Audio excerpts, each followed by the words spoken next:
My name is Evelyn Reed. I am 22 years old and the chief mechanic at a struggling auto repair shop deep in the rugged mountains of West Virginia. That title is a polite way of saying I am unpaid labor for my stepfather, Earl. When I was 18, I waited by the rusted mailbox at the end of our dirt road every single day, hoping for a ticket out of this valley. One evening, I found Earl standing over the metal burn barrel behind the garage. I watched the gold foil seal of a university envelope blacken and curl into ash. He looked me dead in the eye and told me the elite world did not want me. He said my place was right here under a rusted chassis, pulling transmissions and keeping his business alive. He told me his name was the only thing keeping us from sleeping on the streets. For 4 grueling years, I believed him. I let the harsh manual labor culture of this town swallow my ambitions. I coded diagnostic software in secret late at night, but during the day, my hands were slick with transmission fluid and my lungs ached from exhaust fumes. I thought my fate was sealed. Then came a damp Tuesday afternoon. I was lying on a cracked creeper board in a dark, subterranean grease pit under a failing Ford truck. My hidden prepaid phone rang. The woman on the other line possessed a crisp East Coast accent that cut through the grinding noise of the shop. She did not ask how I was doing. She asked why I had never claimed my full scholarship and whether I intended to pay back the $80,000 in rural development funds issued in my name. The metal socket wrench slipped from my fingers and hit the concrete. The truth hit me harder. Earl did not just burn a piece of paper to crush my dreams. He forged my identity to steal federal grant money, turning my stolen future into his personal slush fund. Most people would climb out of that pit and confront the man who ruined their life. They would yell and demand answers. I did not do that. Anger is loud, but leverage is quiet.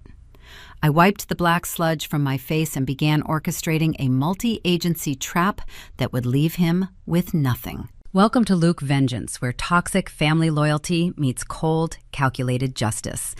If a parent ever tried to control your destiny, tell me your age in the comments and subscribe. You will want to stay for the moment I handed him his own eviction notice. The screech of a pneumatic drill against oxidized steel bounced off the damp concrete walls of the trench. I lay flat on my back, maneuvering a heavy steel ratchet under the undercarriage of the truck. Flakes of rust drifted down like gritty snow, settling onto the lenses of my safety goggles. The air down here tasted of sulfur and stale sweat. This was my daily reality. Above me, the heavy boots of my stepfather paced the shop floor. I could hear his gruff voice barking orders at the junior lube tech, kicking a tire to emphasize his point. A harsh vibration buzzed against my hip. I paused and lowered my arms, resting the heavy metal tool on my chest. My prepaid phone was ringing. Very few people possessed that number. I wiped a gloved hand across my forehead, leaving a streak of grime over my brow, and fished the device free from the deep pocket of my coveralls. Pressing the speaker to my ear, I expected a parts supplier calling about a delayed shipment or a vendor demanding payment for the last bulk order of synthetic oil. Instead, a polished, authoritative voice spoke.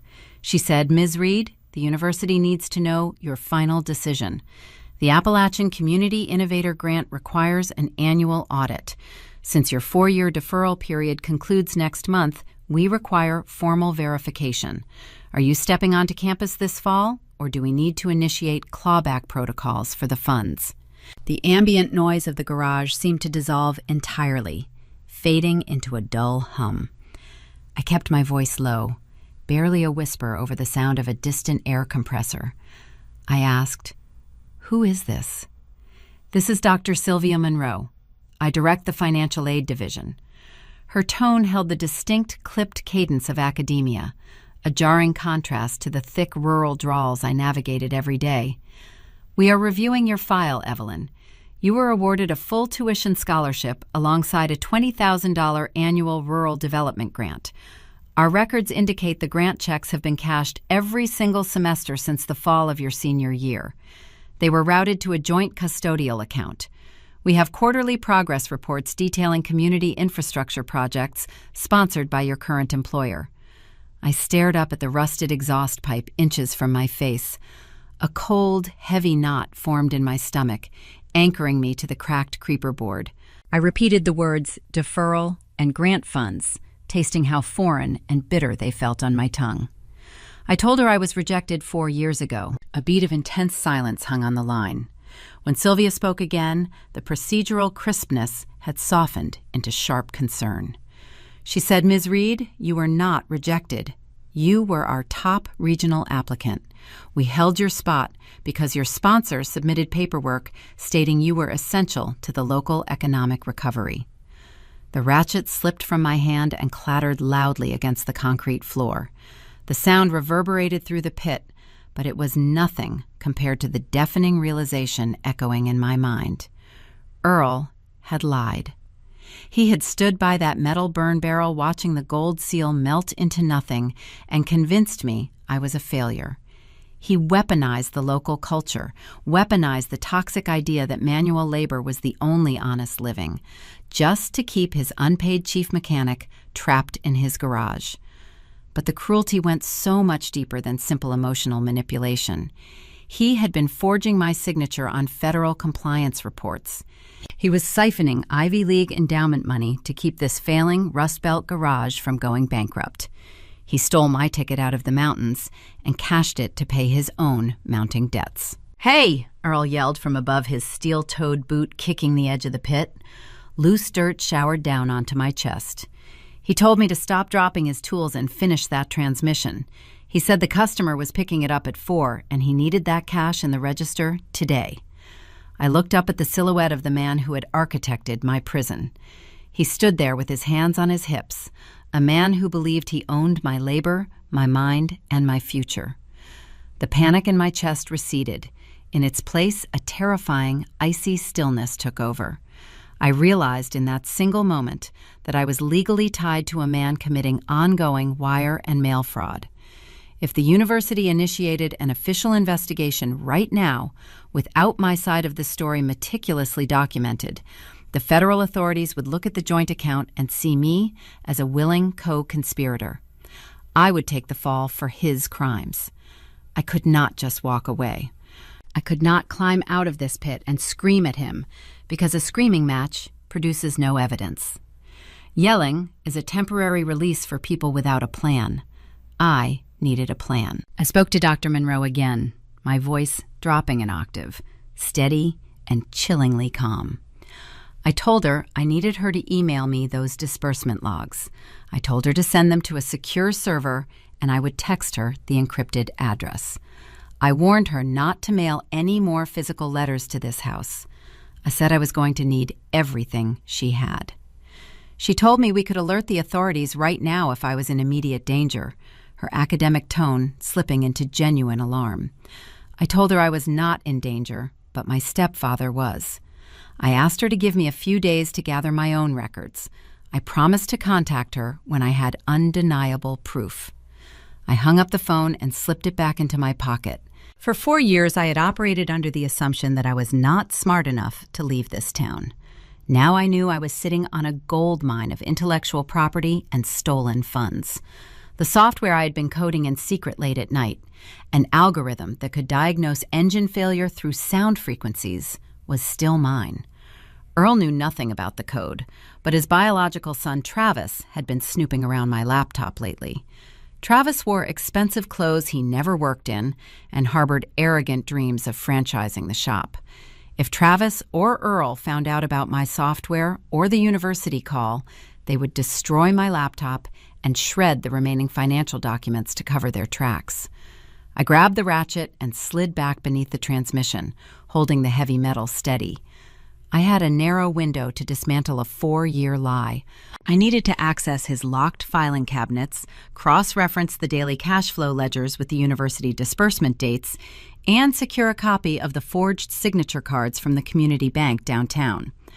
I needed to build an airtight physical manila folder. I needed to track exactly where every single dollar went so I could prove I never touched a dime. Every turn of the wrench felt different now. I was no longer fixing a truck to make Earl richer. I was buying time. I carefully attached the final bolt on the transmission housing. The metal groaned into place, a satisfying sound of leverage applied correctly. I remembered my late mother always telling me that a good mechanic never forces a stripped bolt. She finds the right angle and applies steady pressure until the whole structure gives way. I rolled out from under the chassis and stood up in the dim light of the garage. My muscles ached from the physical labor, but my mind was sharper than it had been in years. I wiped my hands on a shop rag, dragging the coarse cloth over my knuckles. The black oil stained my skin, a temporary mark of the life I was about to leave behind. Before I walked to the office, I watched Travis stroll through the open bay doors. My stepbrother was 24 years old and carried himself with the unearned confidence of a man who had never paid a bill with his own sweat. He wore a crisp, tailored shirt and spotless leather boots that had never touched a drop of motor oil. He carried a clipboard, pretending to manage the inventory, but I knew he was just waiting for Earl to hand him the keys to the kingdom. Travis despised the grime of this town just as much as I did, but his escape plan relied entirely on stealing my hard work. He had been asking pointed questions about my laptop lately, hovering near my locker when he thought I was not looking. I watched the two of them interact. Earl handed Travis a stack of invoices, speaking to him with a level of respect he never offered me. They were a team built on my exploitation. Earl stole my scholarship money to keep the lights on, and Travis planned to steal my diagnostic algorithm to buy his way into the regional tech market. They had boxed me into a corner, assuming my silence meant I was too foolish to understand their game. Walking past them, I kept my eyes focused on the concrete floor, playing the part of the invisible worker. The shop office sat in the corner of the garage, enclosed by cheap paneled walls and clouded glass windows. The air inside smelled of stale cigarette smoke and cheap beer. A heavy gray metal filing cabinet sat behind Earl's cluttered desk. That cabinet held the secrets to my stolen life. It held the tax returns, the bank statements, and the forged compliance reports he had been mailing to the East Coast for 4 years. I stood in the doorway, calculating the risks. Earl kept the cabinet locked, and he carried the only key on his belt loop. Breaking it open would raise immediate suspicion. I needed to photograph the ledgers precisely when he stepped out for his daily smoke breaks. It meant I would have to endure a ticking clock, tension, every single afternoon, slipping into his chair and scanning documents while listening for the crunch of his boots on the gravel outside. It was a terrifying prospect, but the alternative was spending the rest of my life paying for crimes I did not commit. I looked at the cheap promotional pen sitting on his desk, the same pen he used to sign away my future. He thought his name carried ultimate authority in this valley. He thought he could dictate the terms of my existence with a few strokes of ink. He had no idea that the very signatures he used to build his empire of lies would be the exact evidence I needed to trigger a federal indictment. I did not need to raise my voice or throw a punch to win this war. I just needed to gather the paper trail. Documents do not flinch, and they do not forget. I turned off the office light, stepping back out onto the noisy garage floor. The countdown had officially started. Walking back out to the shop floor, the smell of burning motor oil caught in my throat. That specific metallic scent always dragged my mind back to a sweltering Tuesday 4 years ago, the day my fate was supposedly sealed. Let me take you back to 2022 so you can understand the exact gravity of what he took from me. The Appalachian Mountains have a way of isolating you, keeping the outside world at a distance. Our shop sits at the end of a winding stretch of cracked asphalt on Route 9. The mailbox was a rusted metal box leaning on a rotting wooden post at the edge of the property line. I walked down that long dirt driveway every single afternoon at 3 o'clock. I was 18 years old and carrying the quiet, desperate hope of a girl who knew she did not belong in the grease and grime. My mother had passed away 2 years prior, leaving me legally tethered to Earl. He saw me not as a grieving daughter, but as an asset. A free set of hands that could rebuild a carburetor faster than mechanics twice my age. He noticed my aptitude early on and decided it belonged to him. I had applied to the Ivy League engineering program in secret using the slow dial-up connection at the local public library. I poured my entire soul into that application. I attached the early blueprints of my acoustic diagnostic algorithm, a program I designed to detect microfractures in engine blocks using sound frequencies. It was a piece of software that could revolutionize automotive repair. The university was supposed to send their final decisions by the first week of August. I tracked the days on a grease-stained calendar in my bedroom, waiting for the envelope that would validate my existence. I remember the heat radiating off the gravel that afternoon. The cicadas were loud, humming a steady rhythm in the dense pine trees. I opened the rusted door of the mailbox. It was empty. The mail carrier had already passed. A hollow feeling settled in my chest. I turned around and walked back toward the garage. That is when I saw the thin plume of gray smoke rising from behind the rusted-out shells of old cars. Earl kept a steel burn barrel near the tree line to incinerate old work orders and shop trash. I walked toward the smoke, my boots crunching softly on the dry dirt. Earl was standing over the barrel, holding a long metal rod, poking at the ashes. He did not look at me when I approached. I looked down into the smoldering metal drum. Nestled in the center, resting on a bed of glowing embers, was a thick piece of premium cardstock. The flames had already consumed the center of the page, but the corner was still intact. I saw a flash of gold foil, the embossed crest of the university's seal. The paper was heavy and expensive, curling inward as the heat turned my future into soot. I reached forward blindly, my hand moving toward the fire. Earl slammed the metal rod against the side of the barrel. The loud clang echoed through the hollow valley. He pointed a thick, calloused finger directly at my chest. He told me the elite world did not want a grease monkey from the mountains. He said those fancy schools send thick rejection letters to make themselves feel important, but the answer was still no. I stared at the gold foil as it blackened and dissolved. My throat locked. I could not breathe. He stepped closer, blocking my view of the barrel. He told me I needed to stop dreaming about things that were above my station. He said my place was here, working the bays, paying off the roof over my head. Then he leaned in and delivered the line that anchored me to his shop for the next 4 years. He said, "My signature and my name are the only things keeping this family off the streets." He demanded loyalty in exchange for survival. At 18 years old, with nowhere else to go, and the ashes of my only escape plan floating in the August air, I believed him. I let the crushing weight of his lie bury my ambitions. A loud thud snapped me back to the present.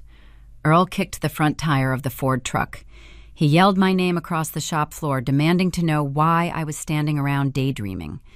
He told me the transmission was not going to mount itself, and he needed that invoice paid by closing time. I stood there, staring at the man who had stolen my life. I looked down at my hands. They were coated in thick black grease, the dirt embedded deep into my cuticles. For years, I had looked at these hands and felt a deep, hollow shame. I felt like a failure who was only good for manual labor. Now I looked at the black grease and pictured that flash of gold foil. The contrast was sharp and visceral. The grief I had carried for 4 years did not rise up as hot tears or a screaming fit. It instantly hardened into a cold, calculated clarity. Earl thought he had burned my future, but he had only delayed it. He had built his entire false empire on the assumption that I would never find out. He relied on the isolation of this mountain town to keep me blind. But a lie that large leaves a paper trail. I picked up my tools and walked back to the truck. I slid onto the creeper board and pulled myself under the chassis. The physical labor was no longer a punishment. It was a perfect cover. While I torqued the bolts, my mind organized the timeline. Earl said his signature was the only thing keeping us afloat. That arrogant boast was going to be his downfall. He had forged my name on federal documents. I needed to see exactly how sloppy he had been. To do that, I needed uninterrupted access to his private ledger. Every afternoon at 2 o'clock, Earl drove down to the local diner to meet with his buddies. It was a 45-minute window where the office was left unattended. But the filing cabinet was always locked. I needed the key on his belt loop, and I needed it without him noticing. I tightened the final bolt on the transmission housing, testing the tension. The metal held firm. I realized I did not need to steal the key from him. I just needed to make him hand it to me willingly. To do that, I had to play the one role he never expected. I had to become the grateful, dutiful stepdaughter who had finally accepted her place in the dirt. I wiped a stray drop of oil from my cheek. The transmission was finished. Now it was time to start dismantling his life. I grabbed a clean shop rag and walked toward the office, my expression perfectly blank, preparing to set the first trap. I closed the hollow wooden door behind me. The grinding noise of the pneumatic tools on the shop floor muffled into a distant thud. The office was a narrow space smelling of stale cigarette smoke and cheap pine cleaner. Dust motes drifted through a single shaft of sunlight, piercing the clouded glass window. I pulled my prepaid phone from my pocket. My hands were shaking slightly, not from fear, but from the cold adrenaline of a shifting reality. I dialed the direct extension Dr. Monroe had provided. The line rang twice before she answered. I told her I was in a secure location and asked her to explain the exact nature of the grant. Her voice remained steady and professional, carrying the weight of institutional authority. She explained that the Appalachian Community Innovator Grant was a unique financial instrument. It was backed by federal education funds designed to stimulate rural economies. The university partnered with local businesses to sponsor promising students. The agreement stipulated that the student would defer enrollment to build community infrastructure while receiving $20,000 annually to fund those specific projects. The breath hitched in my throat. I asked how the money was dispersed. Sylvia stated that standard procedure required a joint custodial banking setup during the initial application because I was 18 and legally tied to my stepfather's business entity. Earl had submitted the routing numbers for a local community bank downtown. Every August for the past 4 years, a direct deposit landed in that account, $80,000 in total. My mind raced, calculating the sheer volume of his theft. The shop barely generated enough revenue to cover the light bill, yet Earl always managed to buy new diagnostic equipment when creditors threatened to shut us down. I asked how he managed to keep the university satisfied for so long. They would not just hand over federal funds without requiring proof of progress. Sylvia let out a sigh of bureaucratic frustration. She said that was the exact reason she was calling. Every quarter, the financial aid office received a detailed compliance report. These documents outlined various community workshops I was supposedly hosting. They described how I was utilizing the repair shop to train local high school dropouts in automotive diagnostics. They claimed I was repairing vehicles for low-income families at a heavily subsidized rate. A cold wave of nausea washed over me. I looked out the clouded window onto the shop floor. I was not mentoring anyone. I was trapped under failing chassis for 10 hours a day while Earl charged out-of-town tourists triple the standard rate for basic repairs. He had invented an entire philanthropic fiction. He painted me as a local hero on paper while treating me like an indentured servant in reality. I asked Sylvia whose signature was at the bottom of those reports. She confirmed that my name was signed on every single page, authenticated by the official business seal of the auto repair shop. He forged my handwriting on federal documents. I stated the fact aloud, letting the gravity of the crime settle into the dusty air of the office. The situation had shifted rapidly. This was no longer a domestic dispute over a hidden acceptance letter. This was systemic, long-term financial fraud involving government funds. Sylvia verified my statement. Then she dropped the anvil. She explained that the university was currently executing a routine end-of-year audit on all active innovation grants. Because my 4-year deferral period was officially concluding, they required my physical, notarized signature on a final verification affidavit. She told me the deadline was strict. I had exactly 14 days. If the financial aid division did not receive the authenticated paperwork by the end of the month, the system would automatically flag the account for severe irregularities. Once flagged, the file would be immediately referred to the Office of Inspector General. The federal authorities would take over the investigation. They would freeze the assets, audit the business, and likely dispatch agents to West Virginia to conduct field interviews. The physical reality of the space around me felt sharp and unforgiving. Earl's desk was a chaotic mess of unpaid invoices, fast food wrappers, and rusted spark plugs. Yet behind that calculated mess, the locked filing cabinet stood as a fortress of his deception. I knew the specific federal statutes he was violating. Mail fraud carries a 20-year maximum sentence. Wire fraud carries the same penalty. He was compounding these offenses every time he mailed a fabricated report across state lines. The sheer audacity of his scheme was breathtaking.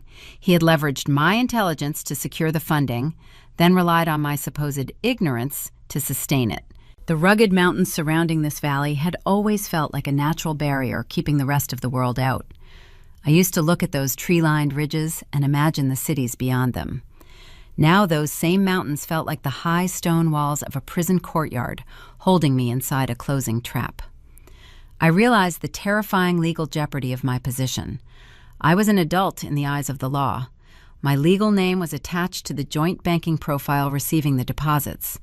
I resided in the exact same household as the primary suspect. I served as the chief mechanic and public face of the business actively benefiting from the illicit cash flow.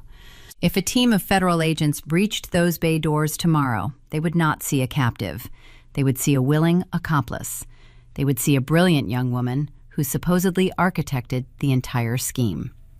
Without undeniable, pristine proof that my signature was forged and that I was kept entirely in the dark, I would be indicted as a co-conspirator. Earl would not hesitate to point the finger at me to save himself. He would tell the authorities I was the mastermind. He had spent years conditioning the local town to view me as an antisocial outcast who was always coding on her laptop in the dark. He was actively laying the groundwork for his own defense strategy, painting me as the tech-savvy criminal while he played the simple rural businessman. I could not allow the university to trigger that bureaucratic guillotine. I told Sylvia I needed more time to gather my documentation. She warned me that the timeline was hard-coded into the federal oversight guidelines. She could delay the internal review board for a maximum of 3 days, but she could not stop the automatic Justice Department referral if the calendar flipped without my authenticated signature. The bureaucratic machine was already in motion. I thanked her for the transparent warning and severed the connection. The subsequent silence in the office was suffocating, broken only by the erratic hum of the window air conditioning unit pushing humid air into the room. I stared at the gray metal filing cabinet sitting flush against the paneled wall. It contained the shop ledgers, the corporate tax returns, and the detailed bank statements.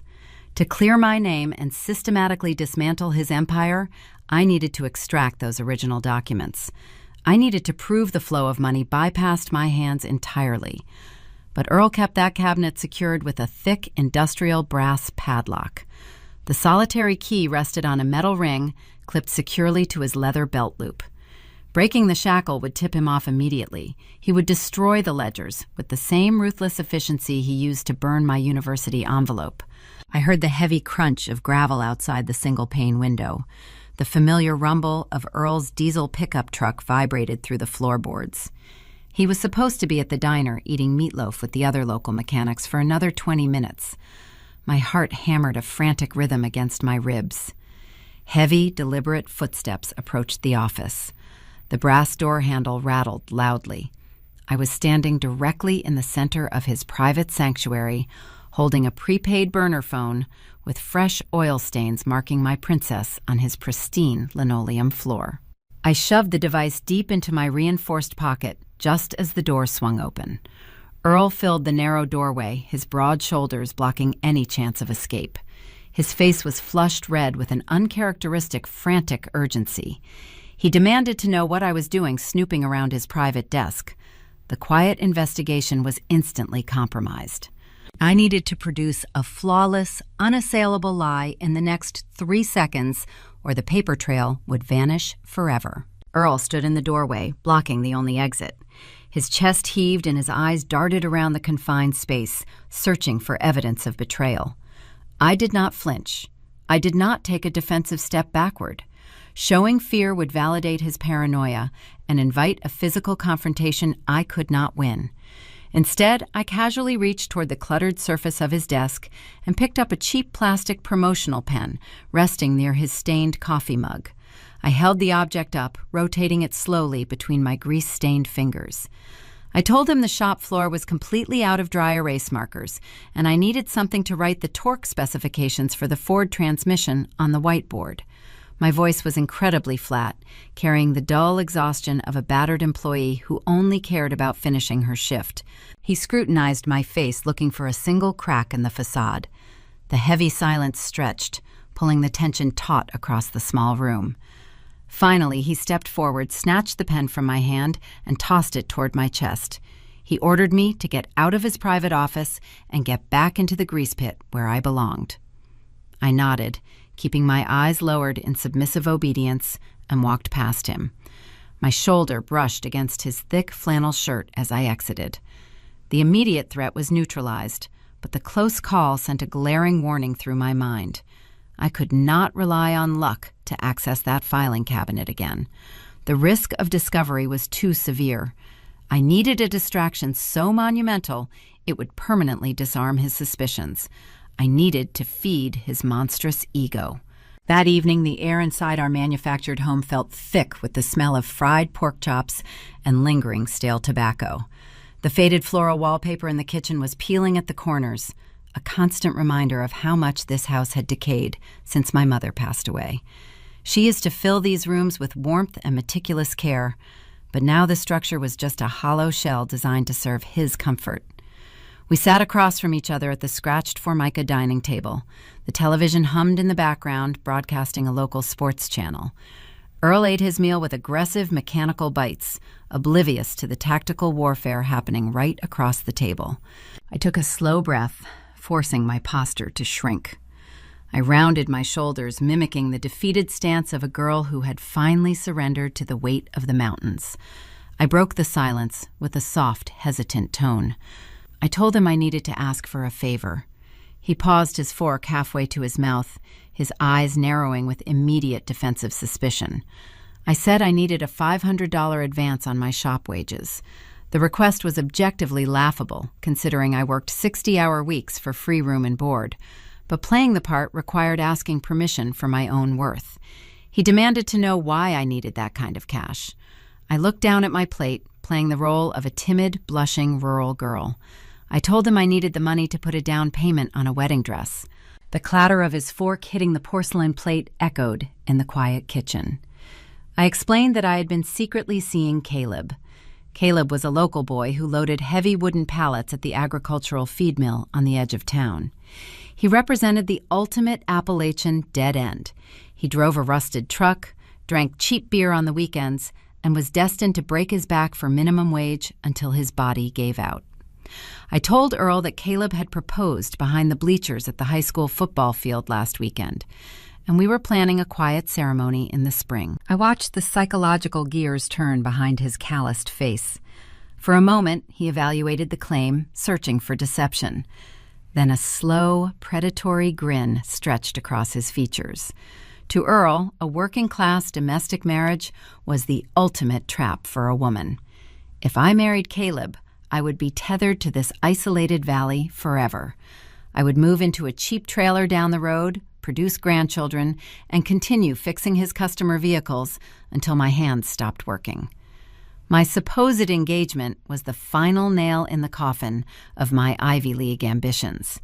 He felt an overwhelming sense of manipulative pride, believing he had successfully broken my spirit and shaped my entire destiny.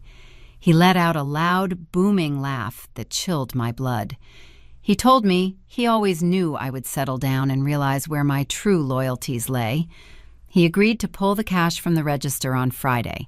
The red herring worked flawlessly. Over the next few days, a distinct shift occurred in the repair shop. Earl believed the war was won, so he stopped guarding the fortress. He started arriving late and taking 2-hour lunch breaks at the local diner, bragging to his friends about his stepdaughter's upcoming wedding. He stopped locking the shop office every time he stepped onto the garage floor.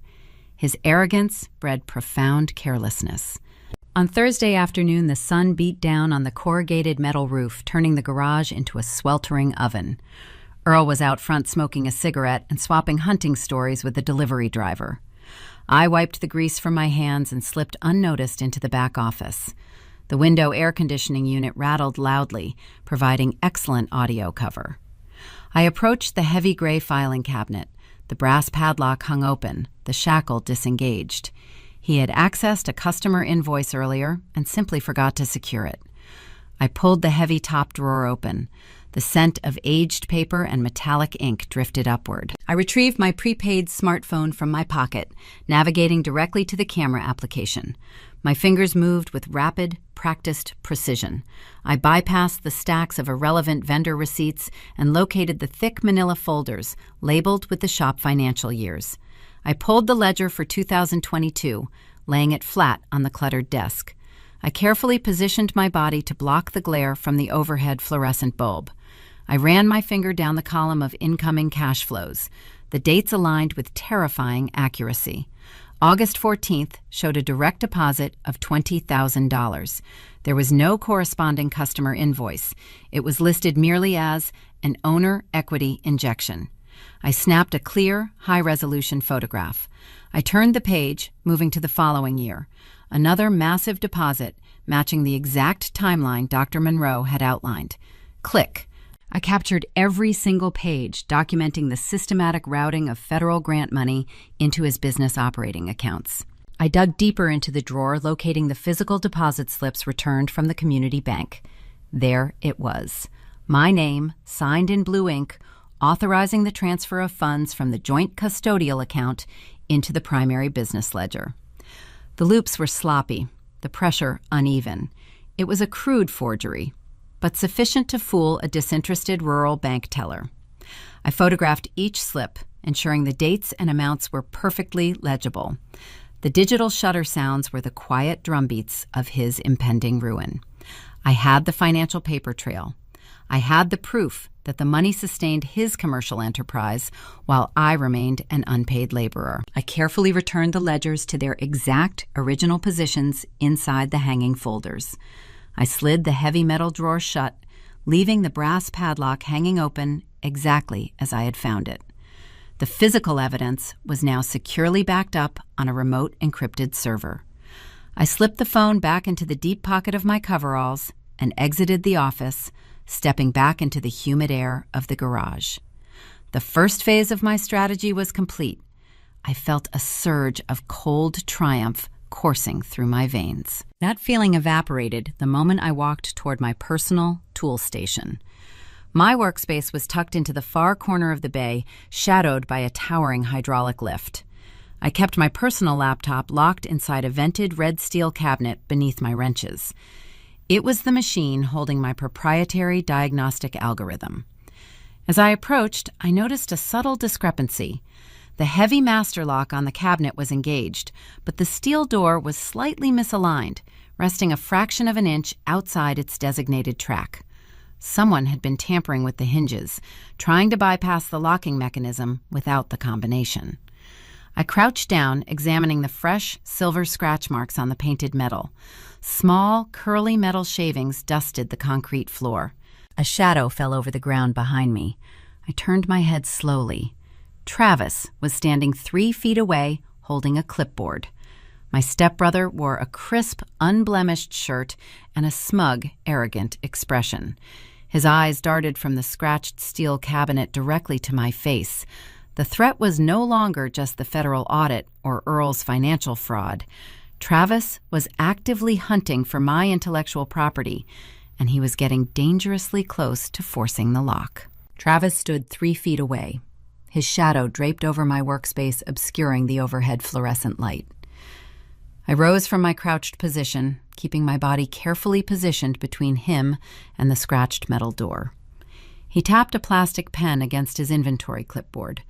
His pristine leather boots squeaked slightly on the concrete floor. Those boots had never touched a puddle of transmission fluid. He asked if I had forgotten my combination. I kept my voice steady, telling him the hinges were just rusting shut from the summer humidity. He let out a short, hollow laugh. He stepped closer, invading my personal space. The scent of an expensive designer cologne washed over me, masking the underlying smell of exhaust fumes that permeated the rest of the building. Travis was 24 years old and carried the entitled swagger of a prince waiting to inherit a kingdom he did not know how to run. While Earl worshipped the grease and the rugged manual labor of these mountains, Travis despised every inch of this valley. He wanted the regional investor wealth he saw on television. He wanted corner offices and tailored suits, but he lacked the intellect to build anything of lasting value. His entire strategy for upward mobility relied on parasitic extraction.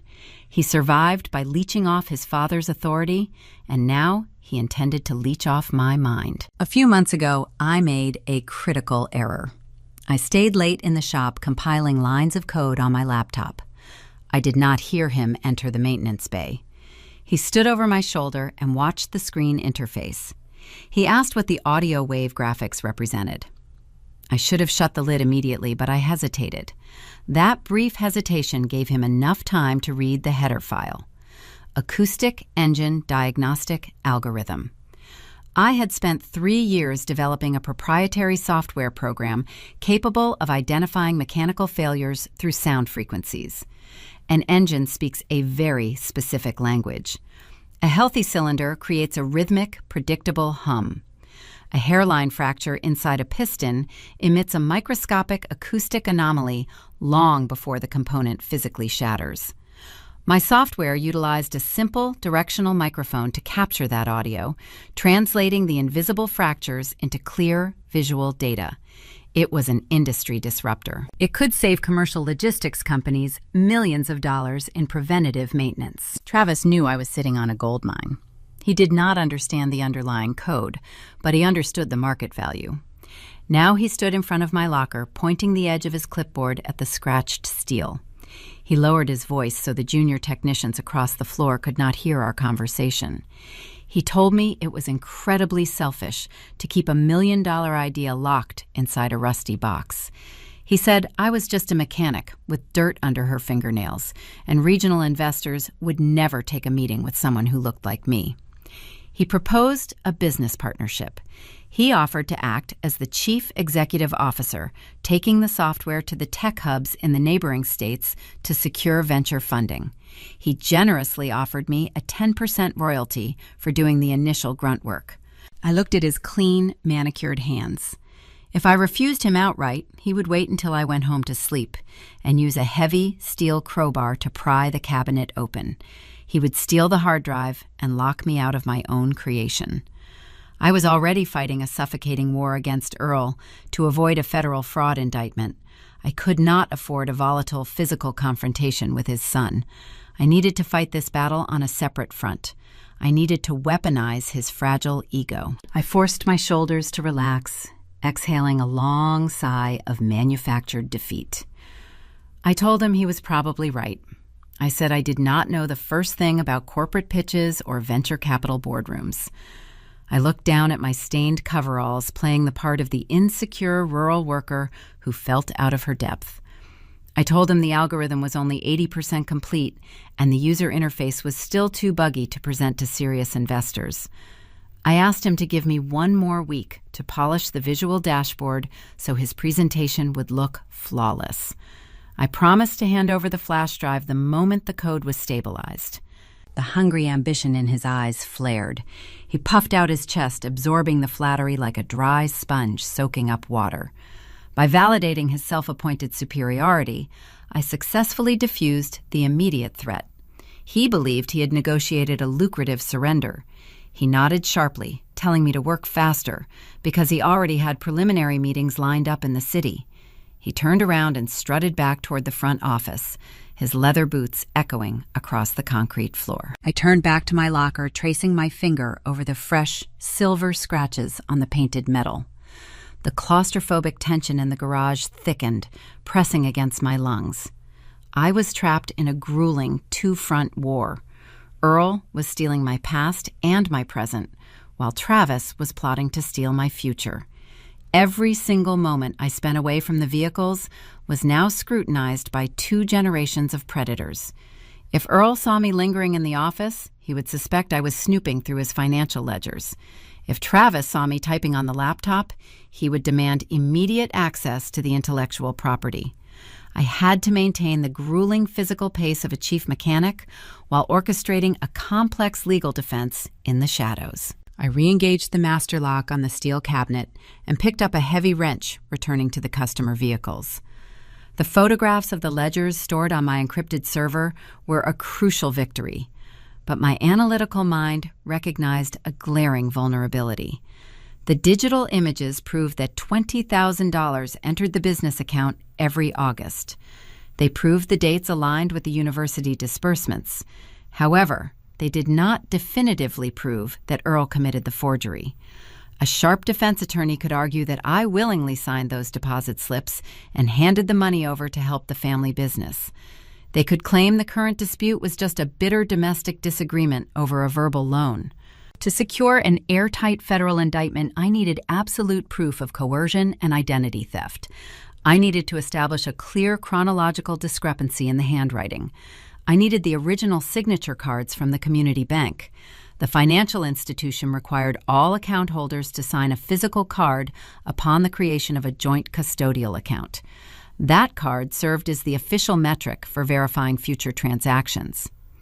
Earl had forged my signature on that foundational document 4 years ago when I was a naive 18-year-old working under a truck. If I could obtain a certified copy of that initial signature card, I could hire an independent handwriting analyst to compare it against my actual high school records. The fraudulent loops and uneven pressure would stand out like a neon sign to a federal prosecutor. Obtaining those records required a physical visit to the bank during operating hours. I could not simply abandon my post on the shop floor without Earl noticing my absence. He tracked my labor hours with obsessive precision. I needed an unimpeachable excuse to leave the premises. I thought about the red herring I had planted the previous night, the fake engagement to Caleb, the feed mill worker. Earl was thrilled by the prospect of my working-class domesticity. I formulated a schedule. I would wait until my designated lunch hour the following day. I would tell Earl I was going downtown to the local bridal boutique to look at discounted dresses. It was a humiliating lie, but it was the perfect cover story to grant me an hour of unmonitored freedom. The afternoon sun dipped below the mountain ridges, casting long, dark shadows across the Appalachian Valley. The heavy bay doors of the garage rattled as the evening wind picked up. I finished the final repair order of the day, scrubbing the toxic grime from my hands in the deep industrial sink. I watched the black sludge swirl down the drain. Tomorrow, I would walk into that community bank and demand the documents that would seal his fate. But as I grabbed my jacket to leave, I noticed Travis leaning against a stack of tires, staring at his glowing phone screen. He typed a rapid message and looked up, locking eyes with me. A cold, arrogant smirk played across his lips before he turned and walked away.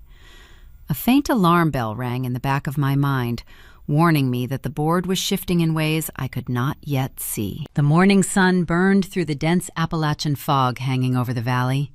The air inside the garage was already thick with humidity and the metallic scent of grinding brake pads. I kept my head down, focusing entirely on swapping out a cracked radiator hose on a rusted sedan.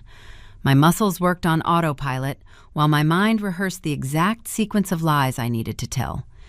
At noon, the shrill blast of the factory whistle from the old lumber mill echoed across town, signaling the lunch hour. I wiped the dark grime from my fingers using a coarse orange towel and walked over to the front office. Earl was sitting behind his cluttered desk, counting a stack of greasy $20 bills from the morning cash register. I stood in the doorway, keeping my posture small and submissive. I reminded him that I was taking my lunch break to walk down Main Street. I told him I had an appointment at the bridal boutique to look at discounted dresses for my fictional wedding to Caleb. Earl looked up from his cash. A wide, triumphant grin spread across his weathered face. He reached into his pocket, pulled out a crumpled $10 bill, and tossed it onto the desk. He told me to buy myself a cheap sandwich while I was out. He said a future wife needed to keep her strength up for keeping house. I picked up the money, murmuring a quiet thank you. I swallowed the bitter taste of humiliation and turned away. His arrogant belief in my defeat was the exact shield I needed to walk out the front door unmonitored. The walk to the center of town took 10 minutes. The setting was a fading portrait of industrial decline. The sidewalks were cracked, pushed upward by invasive weed roots. Half the brick storefronts were boarded shut, relics of a coal mining boom that had died decades before I was born. The isolation of this place was by design. It bred a specific type of cultural submission, where generations of families never looked beyond the mountain ridges. I kept my pace steady, blending in with the few local workers grabbing lunch at the diner. My destination was a squat, square building made of gray stone, sitting at the end of the block. It was the sole community bank serving the entire county. I pushed through the heavy glass doors. The rush of sterile air conditioning cooled the sweat on my neck. The interior looked like it had not been updated since the late 1990s. Faded maroon carpets stretched across the floor, and cheap faux wood panels lined the teller stations. I approached the counter, taking a deep breath to steady my pulse. The teller standing behind the reinforced glass was a young woman named Jessica. She was maybe a year or two older than me, with blonde hair pulled back in a tight clip and acrylic nails tapping rhythmically against her keyboard. Jessica and I had attended the same regional high school, though we moved in entirely different circles. She viewed my grease-stained coveralls with a subtle flicker of disdain. I placed my hands flat on the cold marble counter. I adopted the exhausted, frustrated tone of a dedicated employee dealing with a volatile boss. I told Jessica that Earl was throwing a brutal temper tantrum back at the shop. I explained that an external accountant had flagged a potential tax audit, and Earl was demanding to see the original, foundational paperwork for all business accounts to verify the routing numbers. I rolled my eyes for effect, playing the part of the long-suffering mechanic forced to run his administrative errands.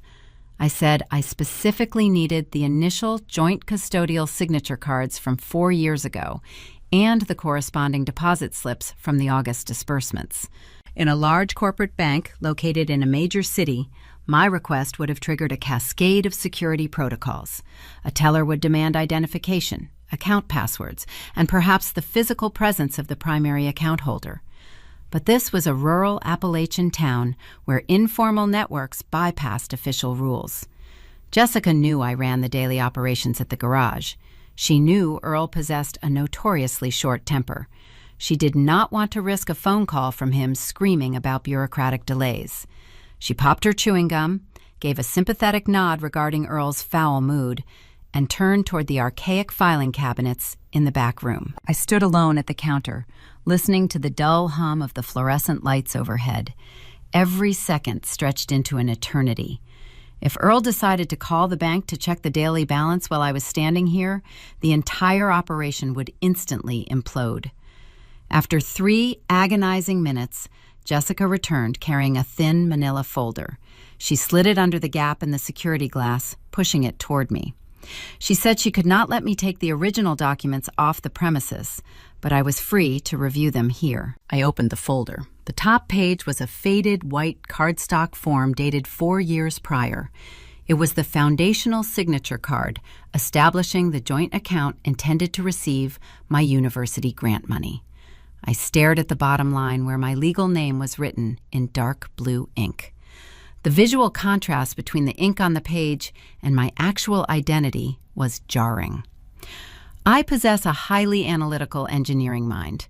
My natural handwriting is sharp, architectural, and precisely spaced. The letters resemble drafting schematics more than cursive script. The signature staring back at me was a crude, desperate imitation. The loops on the vowels were sloppily rounded. The pressure of the pen varied wildly, indicating a heavy hand accustomed to gripping torque wrenches rather than guiding a fine-point pen. The slant of the letters shifted midway through the surname, showing the writer had paused to check their work before continuing. It was an objective, mechanical failure of a forgery. Earl had not even tried to practice. He simply assumed no one of authority would ever look closely enough to care. I reached into my pocket and retrieved my own pen. I looked up at Jessica, keeping my expression neutral.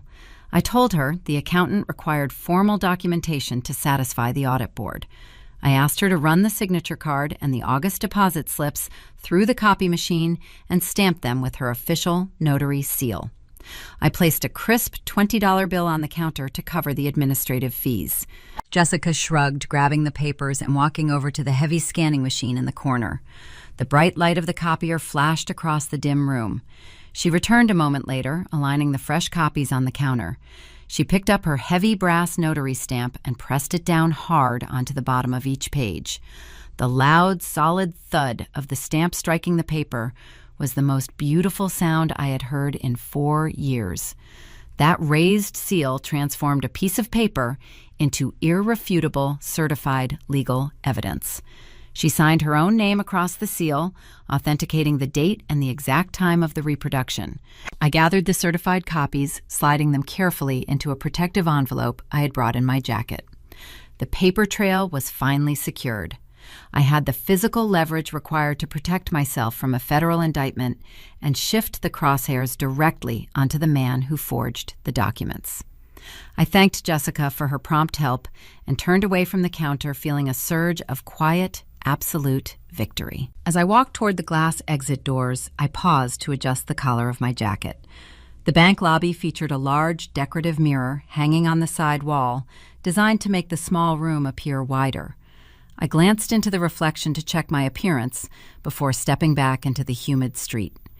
My eyes drifted past my own reflection, catching the image of Jessica behind the counter. She was no longer looking at her computer terminal. She held her personal cell phone down below the marble ledge, her acrylic nails flying across the digital keyboard with urgent speed. My gaze dropped slightly, focusing on the set of keys resting next to her terminal. Attached to her car key was a very specific, custom piece of metal. It was a hollowed-out spark plug, polished to a mirror shine and engraved with a crude geometric pattern. My stomach plummeted, hitting the floor with nauseating force. I recognized that keychain because I had machined it myself 6 months ago. Travis had demanded I fabricate a cheap trinket on the shop lathe so he could give it to a girl he was pursuing. He never mentioned her name. He just bragged about courting someone who had access to clean air conditioning all day. Jessica was the girl. The bank teller handling my forged financial records was secretly dating the man actively trying to steal my diagnostic software. I stood frozen near the exit, watching the reflection in the mirror. Jessica's phone screen illuminated her face. I could not read the tiny letters of the text message from this distance, but I saw the contact name glowing in bright white text across the top of her screen. Travis. She hit the send button, placing the phone face down on the desk. She looked up, catching my eye in the mirror. A brief flash of guilty panic crossed her features before she forced a tight, polite smile and waved goodbye. I pushed through the heavy glass doors, stumbling onto the cracked sidewalk. The humid summer air suddenly felt too thin to breathe. The cold victory I had felt 90 seconds ago shattered into 1,000 jagged pieces. The timeline did not just compress, it entirely collapsed. Jessica had just alerted Travis that his stepsister was digging through the foundational business accounts. Travis possessed a predatory cunning. He would instantly realize that my sudden interest in the banking architecture was a direct threat to his father's empire, and by extension, his own inheritance. He would not wait for an explanation. He would call Earl immediately. They would realize the fake wedding story was a diversion. The moment Earl understood I had viewed the forged signature cards, he would return to the shop and incinerate the remaining financial ledgers. He would destroy my laptop, erasing 3 years of software development to ensure I had nothing left to leverage. I looked down the long stretch of Main Street toward the garage. I was a 10-minute walk away. I had a matter of minutes, perhaps only seconds, before Travis read that message and triggered a catastrophic retaliation. I broke into a dead sprint, my heavy work boots pounding against the pavement, rushing back toward the grease pit to salvage whatever I could before the trap snapped shut on my own neck. My lungs burned with every ragged breath as I ran down the center of Main Street. The heavy steel-toed boots anchored my feet, dragging against the cracked asphalt, but I pushed my muscles to their limit. Jessica sending that text message to Travis had collapsed my entire timeline. I visualized the horrific scenarios playing out ahead of me. I pictured Earl taking a sledgehammer to my locked cabinet, crushing the hard drive that held 3 years of proprietary software development. I imagined a roaring fire inside the metal burn barrel, consuming the last remaining physical ledgers. I rounded the final corner expecting chaos. Instead, I found an eerie, unsettling calm. The garage bay doors stood wide open, welcoming the humid afternoon breeze. The pneumatic drills remained silent. Travis leaned casually against the bumper of a lifted pickup truck, filing his fingernails with a piece of rough sandpaper. When he saw me jogging up the driveway, his lips curled into a predatory, knowing smirk. He did not yell. He did not charge at me. He simply pointed his thumb toward the front office. That gesture sent a deep, glacial chill down my spine. A screaming man is predictable because anger makes people careless. A quiet, smiling predator means the trap is already set. A sharp burst of static crackled over the overhead public address system. Earl's voice boomed through the distorted speakers, ordering me to get inside his office immediately. I walked across the stained concrete floor, forcing my breathing to steady. I could not let them see the panic vibrating inside my ribcage. I pushed the hollow wooden door open. The atmosphere inside the small room was suffocating. The distinct, pungent odor of stale beer mixed with the sharp, minty scent of wintergreen chewing tobacco hung heavily in the stagnant air. Earl sat behind his cluttered desk, leaning back in a worn leather chair that squeaked under his immense weight. He did not look enraged. He looked triumphant, holding a thick stack of stapled legal paper. Travis had clearly relayed the warning from the bank, but rather than destroying the evidence, Earl chose a much more devious countermeasure. He realized that firing me or destroying my property would invite immediate scrutiny. If I was digging around the community bank, I was a flight risk. He needed to anchor me to his sinking ship permanently, ensuring I could never testify against him without destroying myself in the process. He gestured for me to sit in the rigid plastic chair opposite his desk. I remained standing, keeping my posture neutral. He tossed the thick document onto the center of the desk, sliding it toward me. He adopted a tone of sickening paternal warmth. He told me that hearing about my upcoming wedding to Caleb made him realize how much I had matured. He said a young couple needed a solid financial foundation to build a life in this valley. He claimed he wanted to reward my years of dedicated mechanical labor by making me an equal partner in the business.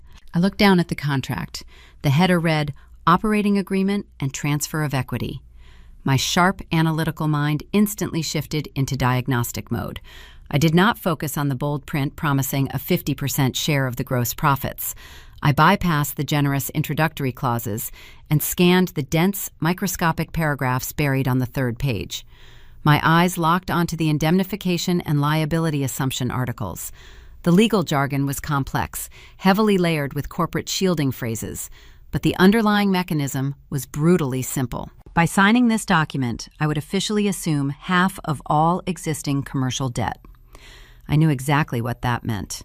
Earl had squandered $80,000 of stolen university grant money on failed side ventures, gambling debts, and overpriced equipment. He had taken out huge predatory loans against the property, using the inflated revenue numbers to secure the credit. The business was currently bleeding cash, barely generating enough capital to pay the monthly interest. The shop was a hollowed-out carcass heading straight for bankruptcy. This contract was a poison pill. He was not giving me half of his empire. He was legally chaining me to half of his impending financial ruin. If the federal authorities audited the business after I signed this paper, I would become a fully documented equal partner responsible for the fraudulent deficit. He tapped a finger against the document, demanding my gratitude. He told me this was the opportunity of a lifetime, and I would be a fool to walk away. I kept my expression entirely blank, processing the lethal brilliance of his maneuver. If I refused to sign, he would know definitively that I understood the true financial state of the business. He would instantly realize I was building a case against him. He would kick me out of the house, confiscate my tools, and destroy my laptop before I could pack my bags. I was caught in a flawless double bind. Refusal meant immediate physical retaliation and the loss of my intellectual property. Compliance meant accepting a mountain of toxic debt and potential federal imprisonment. Earl leaned forward, his elbows resting heavily on the cluttered desk. He gave me an ultimatum. He said the lawyer required the finalized paperwork before the weekend, so I had until Friday evening to review the terms. He told me to sign the bottom line or pack my bags and leave the property with nothing but the clothes on my back. To emphasize his point, he picked up his favorite writing instrument. It was a cheap, chrome-plated promotional pen he had received from a regional parts distributor years ago. He tapped the metal tip rhythmically against the wooden desk. Tap, tap, tap. The sound simulated a ticking clock, counting down the hours to my destruction. I stared at the cheap chrome cylinder flashing under the fluorescent lights. My mind flashed back to a routine maintenance task I had performed earlier that morning. I had been cleaning a heavily carbonized engine block using a highly specialized industrial-grade solvent. The liquid was an aggressive chemical degreaser designed to break down stubborn synthetic polymers. While scrubbing the block, a few drops of the solvent had splashed onto a cheap aluminum bracket nearby. I watched in mild fascination as the corrosive chemical immediately reacted with the low-grade alloy, dissolving the surface coating and turning the factory-stamped ink into a blurred, unrecognizable smudge within hours. The promotional pen Earl was tapping so arrogantly was manufactured from the exact same cheap synthetic alloy. The ink cartridge inside was a standard commercial dye, highly susceptible to chemical degradation. He thought he was handing me the instrument of my own legal execution. He did not realize he was offering me the exact tool I needed to invalidate the contract. If I applied a microscopic layer of that specific industrial solvent to my fingertips before gripping the pen, the chemical would transfer directly to the ink as it met the paper. I would sign the document giving him exactly what he wanted. He would lock the contract in his filing cabinet, believing he had successfully shackled me to his debt. But a slow, invisible chemical reaction would take place in the dark. Within 48 hours, the dark blue signature would break down entirely, bleeding into the fibers of the legal paper. It would become a faded, illegible smear, legally voiding the entire agreement. I would be free from the liability while maintaining my cover story. I looked up from the pen, meeting his predatory gaze. I forced a small, hesitant smile, playing the part of the overwhelmed, grateful daughter. I told him I needed to read the paperwork thoroughly, but I appreciated the generous offer. I picked up the contract, holding the heavy burden in my grease-stained hands. He leaned back, looking immensely satisfied with his tactical victory. I turned around and walked out of the office, stepping back onto the sweltering shop floor. The timeline had accelerated to a terrifying speed. I had to survive the grueling labor of the next 2 days, walking a razor-thin wire between his surveillance and Travis watching my every move. Friday was coming, and I possessed exactly one chance to write my way out of this valley. Midnight in the Appalachian Valley brings a deceptive quiet. The crickets chirp in the tall grass, the wind rustles the dense pine canopy, and the floorboards of the manufactured house groan under the shifting temperature. I sat on the edge of my narrow mattress, listening to the distant rumble of a freight train winding through the mountain pass. The cheap hollow-core door of my bedroom was locked, but the flimsy mechanism offered only an illusion of security. Earl slept down the hall, and Travis occupied the converted basement below. I was surrounded by predators, waiting for morning to resume their hunt. The thick legal contract Earl had handed me sat on my small wooden desk. The partnership agreement, designed to drown me in his commercial debt, waited for Friday. My plan to use the industrial solvent to degrade the ink was sound, but it was purely defensive. Dodging a hazard does not win a war. I needed to load my own weapon. I reached beneath the bed frame and dragged out a worn leather satchel. Inside the bag rested a pristine manila folder. I placed it on the faded quilt and opened the cover. The contents represented the complete anatomy of a felony. I arranged the pages in chronological order. First lay the certified signature cards I had extracted from Jessica at the community bank. The crude, uneven loops of Earl's forgery stood out glaringly against the official notary seal. Next, I laid out the digital prints of the cash flow ledgers, capturing the precise dates the $80,000 in university grants entered the business operating accounts. Finally, I aligned the disbursement timeline I had transcribed during my phone call with Sylvia Monroe. I stared at the paper trail.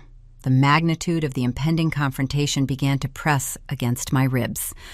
I was a young woman with grease permanently embedded in her fingerprints, preparing to dismantle a sprawling financial scheme orchestrated by the only family I had left. The Friday deadline loomed over me, casting a long, dark shadow. If Earl discovered this folder, he would tear the documents to shreds and likely inflict severe physical harm. If Travis found it, he would use it to blackmail his father and steal my diagnostic algorithm in the ensuing chaos. The anxiety tightened my throat. The urge to pack a single bag, slip out the bedroom window, and disappear into the dark highway was overwhelming. I wanted to scream. I wanted to hurl a wrench through the glass window and shatter the silent tension of this house. My hands trembled, hovering over the bank records. I needed to ground my mind before the rising panic shattered my composure. I slid off the mattress, kneeling on the carpet. I reached further under the bed, pushing past dusty storage bins until my fingers brushed against cold, heavy steel. I grabbed the metal handle and pulled. It was a scuffed crimson tool chest.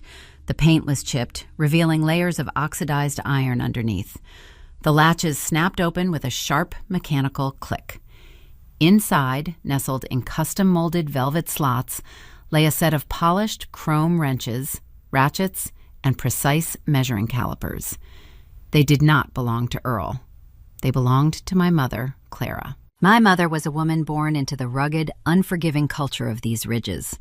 She possessed a brilliant mechanical aptitude long before I ever picked up a socket wrench. She understood the intricate language of combustion engines and gear ratios.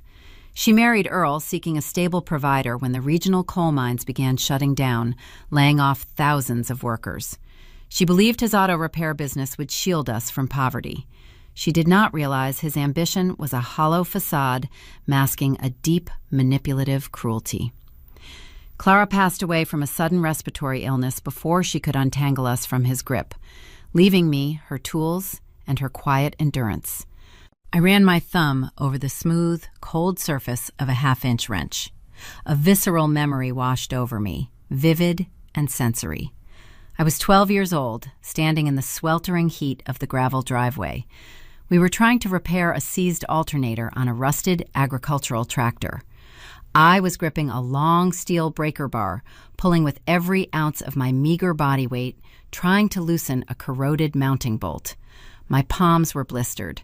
Tears of hot frustration streamed down my dirt-streaked face. I kicked the tractor tire, shouting that the metal was fused and impossible to break. Clara stepped behind me. I remembered the scent of her coarse denim jacket carrying the faint aroma of lavender soap and refined motor oil. She placed her rough, calloused hands gently over mine. She did not yell. She did not mock my weakness. She adjusted the angle of the steel bar, shifting the fulcrum point just a fraction of an inch. She leaned down, whispering near my ear. She said, "A good mechanic never forces a stripped bolt, Evie. She finds the right leverage." With a subtle, controlled press of her body weight against the new angle, the corroded bolt let out a loud crack and spun free. The memory faded, leaving me kneeling in the dim light of my bedroom. I looked down at the crimson toolbox and then up at the manila folder resting on the bed. The psychological fog clearing from my mind was instantaneous. Earl's physical intimidation, his screaming demands, his toxic manipulation, they were all just stripped bolts. Fighting them with raw emotion matching his volume or succumbing to fear was the equivalent of yanking uselessly on a fused joint. It produced nothing but friction and pain. The paperwork laying on my quilt was the new fulcrum. That was my leverage. I stripped away the lingering grief, the simmering anger, and the terror.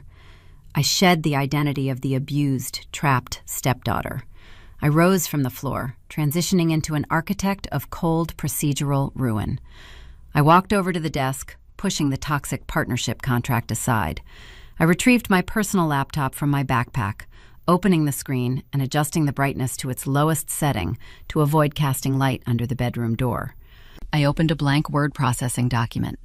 My fingers hovered over the keyboard for a fraction of a second before descending in a rapid, rhythmic blur. I drafted a formal affidavit of forgery. I discarded the colloquial Appalachian dialect, abandoning the subservient tone I used to survive the shop floor. I adopted the precise clinical vocabulary of the Ivy League institution that was waiting for me. I typed my full legal name, establishing my identity as the sole intended recipient of the Appalachian Community Innovator Grant. I documented the specific creation date of the joint custodial account at the local community bank, explicitly stating I was a minor at the time of its inception and possessed no independent access to the deposited funds. I listed the exact dates of the August disbursements, matching the records provided by Sylvia Monroe against the digital photographs of Earl's incoming cash flow ledgers. The document grew longer, transforming into a lethal legal instrument. I meticulously detailed the fraudulent quarterly compliance reports, asserting, under penalty of perjury, that I had never authored, submitted, or signed any documentation claiming to host community infrastructure workshops. I described the crude, uneven penmanship on the banking deposit slips, providing the notary stamp authentication code from Jessica's certified copies as corroborating evidence. I concluded the affidavit with a direct assertion that the primary business owner of the auto repair shop had systematically intercepted federal education funds to subsidize commercial debts, masking the theft through sustained identity fraud. The language was devoid of emotion. It contained no pleas for sympathy, no bitter accusations of stolen childhoods. It relied exclusively on irrefutable, verifiable facts. I read the text from top to bottom, testing the structural integrity of every sentence. It was airtight. I saved the file onto an encrypted external flash drive, pulling it from the computer port and sliding it into the manila folder alongside the physical evidence. The archive was complete. The structural pins holding Earl's life together were now sitting inside a thin cardboard sleeve waiting to be pulled. I closed the folder, wrapping a thick rubber band around the edges, securing the payload. I needed to deliver this package directly to the university authorities. Sending it through the local postal service was too risky. Earl knew the mail carrier personally, and a thick envelope addressed to an Ivy League compliance division would intercept his radar immediately. I needed a secure, physical handover. My burner phone vibrated silently on the mattress. The screen illuminated the dark room. It was a secure text message from Dr. Monroe. The text stated that she was flying into the regional airport tomorrow. She instructed me to meet an official university envoy at a quiet diner located 2 towns over, adjacent to the interstate highway, at 8 o'clock tomorrow evening. The meeting was set. The final exchange of power was within my grasp. As I read the location details, the floorboards in the hallway outside my bedroom let out a sharp, distinct creak. The sound was not the natural settling of the house. It was the deliberate shifting of human weight. I froze, holding my breath. The brass doorknob of my bedroom slowly began to turn. The cheap internal lock caught holding the door shut, but the metal mechanism groaned under the applied pressure. Someone was standing in the pitch-black hallway, silently attempting to breach my room in the dead of night. The faint scent of expensive designer cologne seeped under the door gap. Travis had grown tired of waiting for me to hand over the algorithm, and the hunting phase had officially begun. I sat perfectly still on the carpet, holding my breath. The brass doorknob twisted to the right, hitting the internal locking mechanism with a dull, metallic click. The wood groaned under the pressure.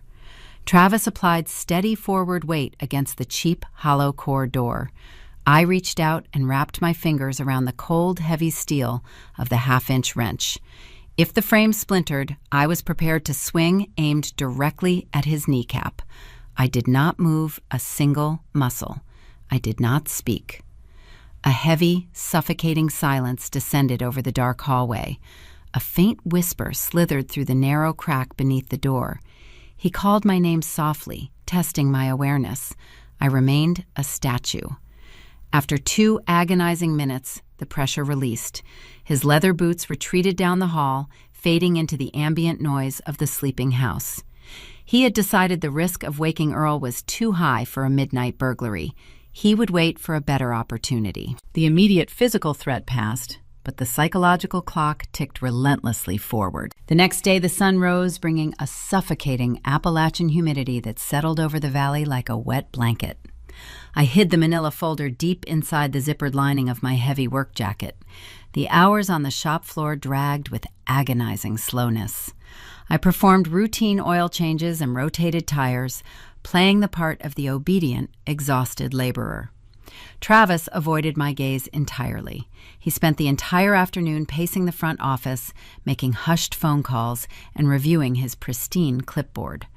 Earl was equally distracted, obsessing over the Friday deadline for his toxic partnership contract. At 6 o'clock, the shop officially closed its bay doors. I told Earl I was taking the old shop truck to run errands for the fabricated wedding planning. He waved me off, completely consumed by his own impending financial victory. I drove 20 miles west, navigating the winding mountain roads. The dense pine trees formed a dark tunnel, illuminated only by the fading yellow beams of the rusted headlights. 2 towns over, the landscape shifted slightly, revealing a small cluster of commercial buildings hugging the interstate highway. I pulled into the gravel parking lot of a 24-hour diner. The flickering neon sign cast a harsh red glow across the cracked asphalt. It was a neutral, isolated territory, completely disconnected from the network of informants Earl maintained in our hometown. I stepped through the glass doors. The interior smelled of burnt coffee and fried bacon grease. The late-night crowd consisted of weary truck drivers and passing travelers hunched over porcelain mugs. I scanned the vinyl booths. Sitting in the far back corner facing the entrance was a woman who absolutely did not belong in this rural valley. She wore a tailored charcoal blazer and a crisp white blouse. Her posture was rigidly professional, projecting a quiet, intimidating authority. I walked over and slid into the vinyl booth opposite her. She looked at my grease-stained hands and my exhausted face. She introduced herself as Dr. Sylvia Monroe. Her voice matched the crisp, authoritative East Coast cadence I had heard over the encrypted phone line. I unzipped my jacket, retrieving the thick manila folder. I slid the heavy package across the sticky Formica table. I told her the folder contained certified bank records, proving the forgery, digital photographs matching the cash flow ledgers to the university disbursements, and a legally binding affidavit swearing my innocence under penalty of perjury. Sylvia opened the folder. She adjusted her wire-rimmed glasses and began to read. She scrutinized the notarized copies from the community bank, tracing the crude loops of Earl's forged signature. She read my precise clinical affidavit detailing the chronological flow of the stolen funds. A flicker of genuine surprise crossed her features. She looked up, observing me with a new level of profound respect. She stated that my documentation was impeccable. She said most victims provide chaotic emotional testimonies, hoping the authorities will sort out the details. I had handed her a fully structured, ready-to-file prosecution packet. Then she reached into her leather briefcase and pulled out a sleek black binder. The scene shifted dramatically. Sylvia folded her hands on the table and lowered her voice. She told me she was not merely a financial aid administrator processing dormant scholarships. She flipped her leather credential wallet open, revealing a silver federal badge embedded in the center.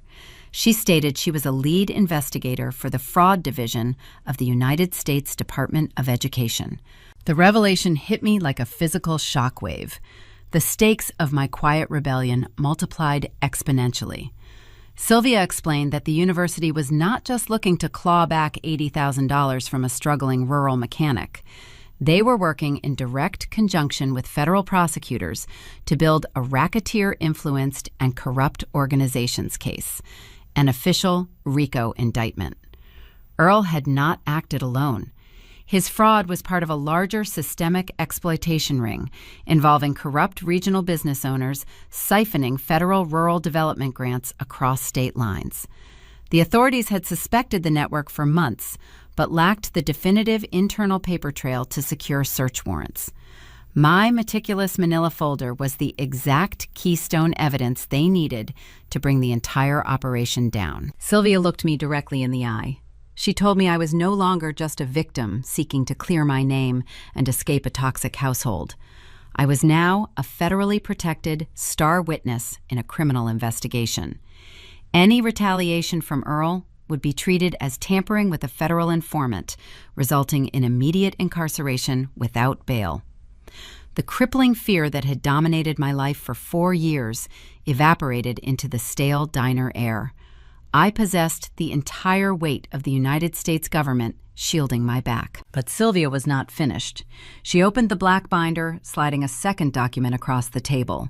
It was a printed schematic of an audio wave graphic. I recognized the mathematical patterns immediately. It was the preliminary blueprint for my acoustic engine diagnostic algorithm, the exact file I had attached to my original college application 4 years ago. Sylvia smiled for the first time, offering a glimpse of genuine warmth.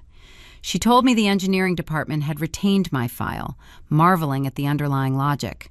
They ran extensive computer simulations based on my initial mathematical models. She explained that the department heads considered my software a revolutionary industry disruptor. The ability to identify internal mechanical microfractures using simple acoustic frequencies could save commercial logistics companies hundreds of millions of dollars in preventative maintenance. The Ivy League institution did not just want me to enroll as a student to finish my degree. They wanted to officially purchase the intellectual property rights to my completed code, establishing a highly lucrative patent exclusively in my name. The buyout offer would grant me immediate, immense financial independence. I stared at the technical schematics resting on the diner table. The magnitude of my new reality was staggering. A few hours ago, I was a captive laborer trying to dodge a toxic debt contract using industrial solvent. Now, I was a federally protected witness holding the key to a $1 million software patent. The black motor oil staining my cuticles suddenly felt like a badge of honor rather than a mark of shame. I had survived the worst of this isolated valley and emerged with weapons my abusers could not comprehend. I told Sylvia the algorithm was fully complete, compiled, and sitting on my encrypted laptop back at the repair shop. She nodded, instructing me to retrieve the final source code by morning. She said the university attorneys required the digital file to execute the patent buyout and finalize my federal protection protocols before the authorities raided Earl's property. The meeting was a spectacular victory. I stood up from the booth, ready to return to the garage, extract my hard drive, and finally leave this life behind. I pulled my prepaid phone from my pocket to check the time. A bright red notification banner illuminated the dark screen. It was an automated security alert generated by a hidden monitoring script I had installed deep within my laptop's operating system. The text message stated that the physical steel locker had been breached and a foreign storage device was currently extracting the master diagnostic folder. My blood ran completely cold. Travis had not gone to sleep after giving up at my bedroom door last night. He had waited for me to leave the property this evening. He was inside the shop right now, stealing the completed software. The race was no longer just about avoiding a fraudulent contract or delivering evidence to the federal government. It was a desperate, high-speed sprint to protect my intellectual property before he stole my future and sold it to the highest bidder in the city. I stared at the glowing red notification banner on my phone screen. A fraction of a second ago, my pulse spiked, believing my life work was gone. Then my analytical mind reasserted control, overriding the brief surge of human panic. Sylvia sat across the sticky Formica table, watching the color drain and return to my face. She asked if the operation was compromised and if we needed to contact local law enforcement to secure the premises. I locked the screen and slid the device back into my heavy jacket pocket. I told her the operation was proceeding exactly on schedule. A novice mechanic leaves their most valuable tools sitting on the open workbench for anyone to snatch. A seasoned professional anticipates the theft and rigs the handles with a concealed electrical charge. Travis had not bypassed my security.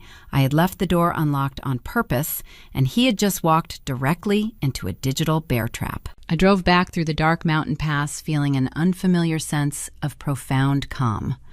I knew Travis possessed the predatory instinct to steal my intellectual property, but he lacked the technical literacy to verify what he was stealing. 3 weeks ago, when I first noticed him hovering near my workstation reading over my shoulder, I partitioned my hard drive. I created a hidden encrypted volume for the genuine source code. On the easily accessible desktop, I placed a decoy directory bearing a highly enticing title, Diagnostic Final Source. Inside that folder, I deposited a dummy executable file mimicking the exact size and file structure of the real algorithm. He thought he downloaded $1 million industry disruptor onto his cheap plastic flash drive. In reality, he copied a highly sophisticated tracking script designed to function as a remote-controlled landmine. The decoy software was a marvel of defensive engineering. The moment Travis plugged that drive into his personal computer, the script would silently execute in the background. It was programmed to immediately ping an external server, routing the Location Data Network Protocol and IP address straight to my encrypted dashboard. It would compile a visual interface that looked identical to my real program, featuring the same acoustic wave graphics and diagnostic menus he had seen me testing. But the underlying mechanics were hollow. The code contained a dormant lockdown sequence requiring a master verification password. Without that specific numeric key, the software would freeze upon execution when triggered remotely, displaying a prominent, unyielding copyright infringement notice.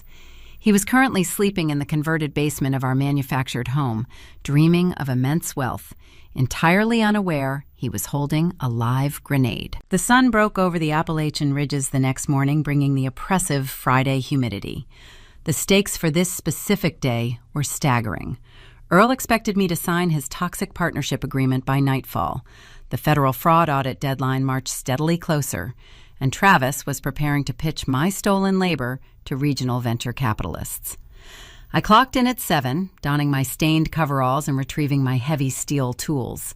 I grabbed the cracked wooden creeper board and slid beneath the rusted undercarriage of a heavy-duty commercial van. The damp concrete walls of the grease pit provided a cool, isolated sanctuary away from Earl's watchful eyes. I balanced my phone on my chest, adjusting the screen brightness to its lowest setting. 100 miles away, the landscape shifted from decaying coal towns to pristine glass skyscrapers. Travis had departed the house before dawn, claiming he needed to pick up specialized automotive parts from a distant wholesale distributor.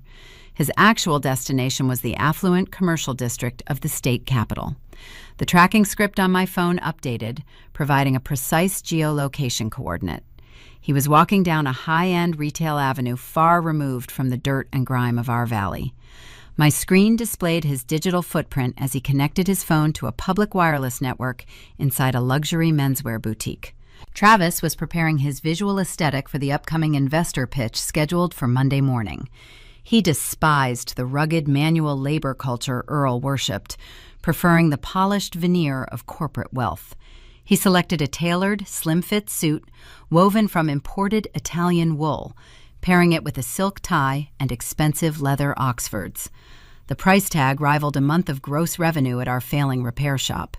He walked to the register and handed the clerk a high-interest retail credit card. He signed the receipt with a flourish, acting the part of a visionary tech founder who had already secured his seed funding. He admired his reflection in the tall mirrors, convincing himself his rural roots were permanently erased. He believed the cheap flash drive in his pocket was his golden ticket out of poverty. It was a spectacular display of arrogant delusion. I lay in the shadows of the subterranean trench, loosening a stubborn oil drain plug with a socket wrench. The dark, viscous fluid poured out in a steady stream, splashing into the plastic catch basin resting near my shoulder. The physical labor grounded me, providing a rhythmic distraction while the digital hunt unfolded on my chest. A soft chime echoed from the phone speaker, A new data packet arrived on the server. Travis had left the retail boutique and entered a prominent corporate hotel lobby. The geolocation pin stabilized over a prestigious cafe known for hosting regional business executives. Travis sat at a sleek mahogany table surrounded by floor-to-ceiling windows overlooking the city skyline. He ordered an expensive espresso, opening his pristine silver laptop. He needed to verify the stolen software functioned correctly before he walked into the venture capital boardroom on Monday. He inserted the flash drive into the port and double-clicked the decoy folder. Deep inside the West Virginia grease pit, a bright green notification illuminated my face. The server logged a new connection. The decoy software recognized his operating system and initiated the silent background protocol. I watched the lines of code scroll across my screen, detailing the exact specifications of his computer. The IP address confirmed his location. The digital landmine was successfully planted inside his hard drive. Travis navigated to the executable file and initiated the program. I did not detonate the kill switch yet. The timing had to align perfectly with the coordinated federal strike planned for the start of the business week. I allowed the decoy software to display a basic functional loop, giving Travis just enough rope to hang himself. My screen mirrored his keystrokes. I watched him click through the hollow diagnostic menus, testing the fake acoustic wave modules. The interface responded smoothly, projecting the illusion of a finished, brilliant product. Travis sat in the upscale cafe, sipping his espresso, feeling a rush of euphoric victory. He closed his laptop, convinced he possessed a flawless working prototype. He strutted out of the hotel lobby, believing he was a self-made millionaire on the verge of greatness. He did not know his IP address, device signature, and exact location data were securely logged in my evidence folder, waiting to be handed to federal prosecutors as definitive proof of corporate espionage. He was willingly carrying the instrument of his own legal destruction straight toward a boardroom full of powerful witnesses. I wiped a stray drop of oil from my cheek, feeling a profound sense of satisfaction. The intellectual property threat was neutralized and weaponized against the thief. I slid the phone back into my pocket, preparing to finish the oil change. I reached for the fresh filter, letting the familiar routine of manual labor soothe my racing pulse. I had successfully orchestrated the downfall of both men from the bottom of a dark trench. Suddenly, the ambient sunlight filtering into the garage vanished. The heavy steel bay doors rolled downward, their rusted tracks screaming in loud metallic protest. A deafening crash echoed through the building as the thick deadbolts engaged. The expansive space plunged into dim, fluorescent shadows. The sound of heavy boots approached the edge of the pit, stopping just inches from my head. Earl stood above me, blocking the only exit. He held the toxic partnership contract in his thick hands, grasping the cheap promotional pen. It was Friday evening. The dual climax of my quiet war was colliding, and my time to escape the paperwork trap had officially run out. The deafening crash of the heavy steel bay doors rolling downward severed my connection to the outside world. The rusted metal tracks screamed in harsh protest before the massive iron deadbolts slid into place with a definitive terminal thud. The expansive, sweltering space of the repair shop instantly plunged into oppressive shadows, illuminated only by the flickering hum of a single overhead fluorescent tube. I remained motionless in the subterranean grease pit, staring up at the bulky silhouette blocking my exit. Earl stood at the edge of the trench, holding the thick partnership agreement in one hand and the cheap chrome promotional pen in the other. His broad shoulders eclipsed the meager light, casting a dark, suffocating shadow over my face. The atmosphere in the room shifted from general hostility to targeted physical confinement.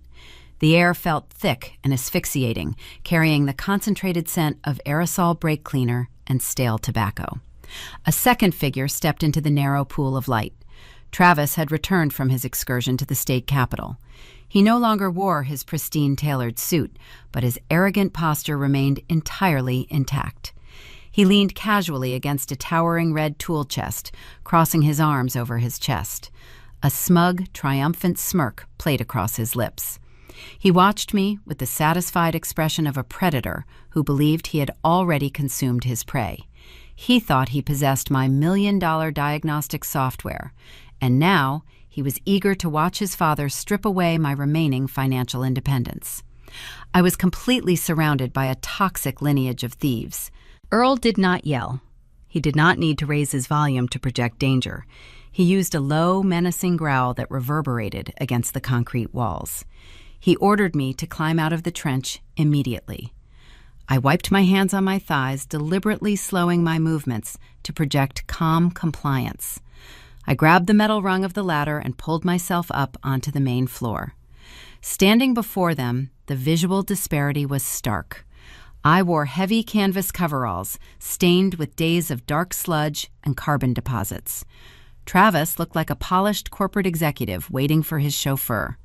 Earl resembled a rugged mountain warlord demanding tribute. My stepfather walked toward the heavy wooden workbench near the back wall. He threw the stapled legal document onto the scarred surface. The crisp white paper landed next to a greasy, disassembled carburetor. He turned around, planting his heavy steel-toed boots wide apart. He pointed the cheap pen directly at my chest. He dropped all pretenses of paternal warmth. The false narrative about rewarding my hard work vanished, replaced by raw, unvarnished coercion. He stated that the lawyer required the finalized paperwork before the weekend commenced. He informed me that my options had officially expired. I would walk over to that bench and endorse the bottom line, assuming my designated half of the commercial liability. If I refused, he promised to throw me out onto the highway tonight without a single dollar, a winter coat, or the vintage tools my mother left behind. He stepped closer, utilizing his sheer physical mass to intimidate me. The tactic was designed to trigger a primal flight response to induce panic and force a hasty surrender. Most people would shrink away or succumb to a desperate screaming match. I did neither. I maintained a blank, unreadable expression, staring blankly at the center of his chest.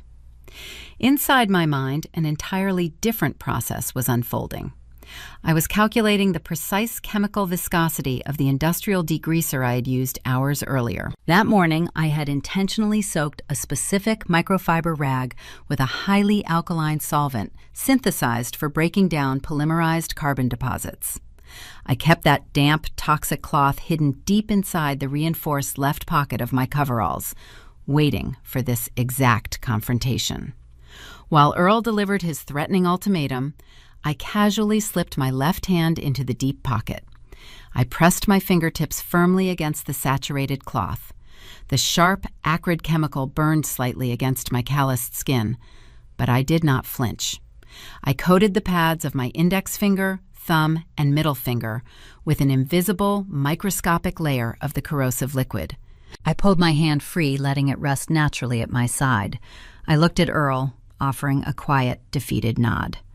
I walked slowly toward the wooden workbench, portraying the image of a broken captive who had finally realized resistance was futile. I stopped in front of the contract, looking down at the dense, microscopic paragraphs detailing the assumption of massive, undisclosed debts. I reached out with my right hand and accepted the cheap chrome pen he offered. Then I brought my left hand up to steady the document. I pressed my solvent-coated fingertips directly onto the signature line, pressing firmly into the porous fibers of the legal paper. The alkaline degreaser transferred instantly, soaking into the specific area where the ink was destined to land. I clicked the pen and positioned the ballpoint tip over the prepared zone. Writing my own name felt entirely unnatural because I had to deliberately suppress years of ingrained muscle memory. My genuine signature was a sharp architectural script featuring my middle initial M to distinguish my professional identity. I pushed the pen across the page, executing a legally void variation. I completely omitted the middle initial. I rounded the sharp angles into sloppy loops. I intentionally slanted the letters backward, creating a clumsy, uncoordinated script that looked absolutely nothing like my genuine handwriting. To the untrained eye of an arrogant bully, it simply looked like the hurried scribble of a terrified girl. To a forensic document examiner, it would clearly indicate severe duress and a complete lack of standard biometric flow. I dropped the pen onto the bench, stepping away from the paper. Earl lunged forward, snatching the contract with greedy enthusiasm. He scrutinized the bottom line, verifying the presence of blue ink. A wide, predatory grin stretched across his face, exposing his yellowed teeth. He let out a loud, booming laugh that echoed through the locked garage. He believed he had won. He believed he had successfully chained me to a sinking ship, transferring his fraudulent deficit onto my shoulders. He opened his locked filing cabinet and shoved the document inside, slamming the heavy metal drawer shut with an air of absolute finality. He was entirely blind to the invisible molecular warfare happening inside that dark cabinet. The cheap synthetic dye inside the promotional pen relied on polymer binders to adhere to the paper. The industrial solvent I had applied was already interacting with those specific chemical compounds. The synthesis was slow, but unstoppable. Over the course of the next 48 hours, the alkaline liquid would aggressively break down the structural integrity of the ink. The sharp blue lines of my fabricated signature would blur, expand, and eventually degrade into a chaotic, illegible smudge. By the time he ever tried to present that contract to a judge or a bank auditor, he would be holding a worthless, ruined piece of paper. He had handed me the exact instrument of his own destruction and thanked me for using it. Travis pushed off the tool chest, walking slowly toward me. He clapped his hands together in a slow, mocking rhythm. He offered a condescending compliment, congratulating me on finally accepting my inevitable place in the world. He told me I was a decent grease monkey, but I lacked the vision to survive outside this valley. He patted his jacket pocket where the stolen flash drive rested. He advised me to stick to changing oil filters, while the real men handled the complex business negotiations in the city. The dual illusion was breathtaking. Earl thought he had stolen my financial freedom, while Travis believed he had conquered my intellectual property. They were two arrogant fools standing on a trap door, celebrating their own brilliance, while I held the release lever. Earl unlocked the bay doors, throwing them open to reveal the darkening evening sky. He ordered me to clean up my workstation and head back to the house to cook dinner. He announced he was taking Travis to the local tavern to celebrate securing the future of the family business. They walked out of the garage together, leaving me alone in the dim light.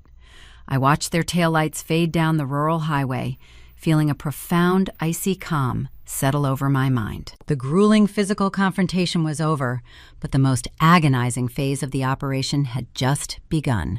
I had to survive the entire weekend, locked in a house, with them maintaining the flawless facade of a defeated victim.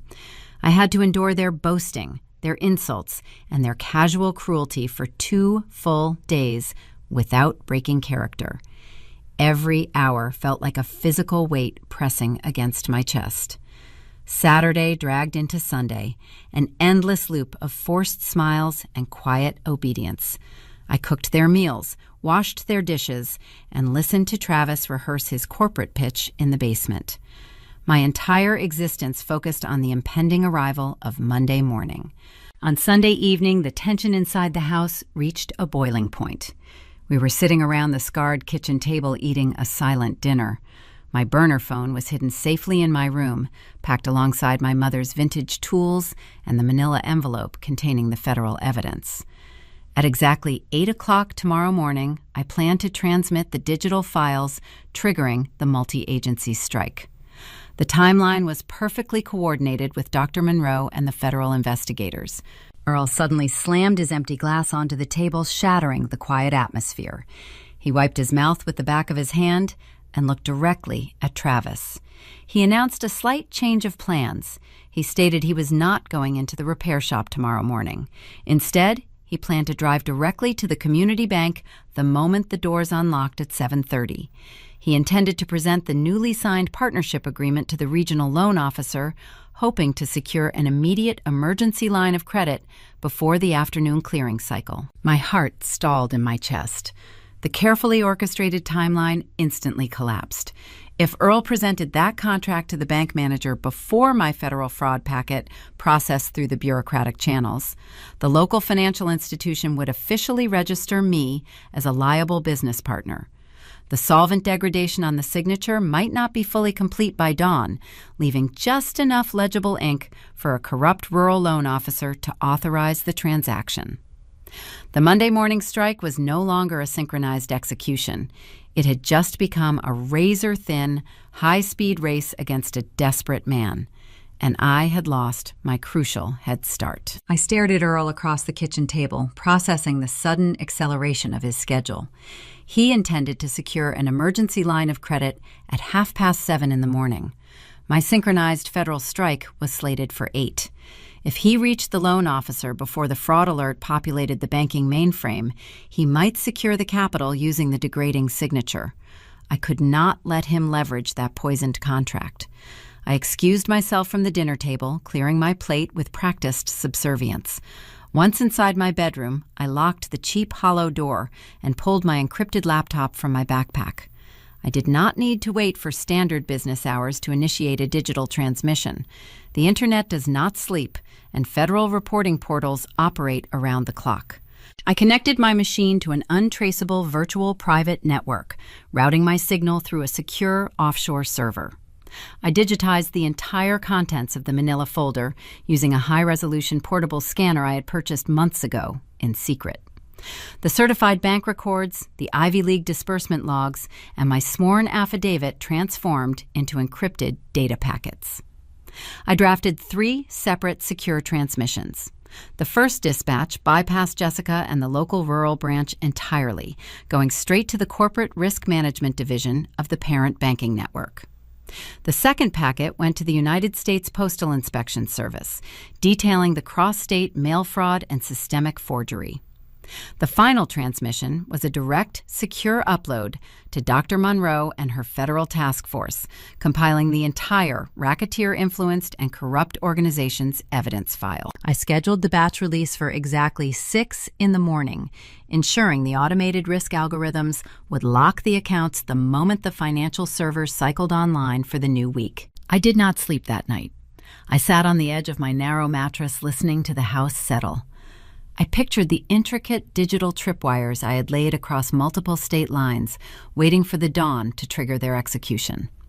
The sun finally breached the mountain ridges, painting the thick Appalachian fog in shades of bruised purple. Earl departed the house at 7, his heavy boots crunching on the gravel driveway. He carried his worn leather briefcase containing the partnership agreement. He looked eager, unaware he was walking into a brick wall.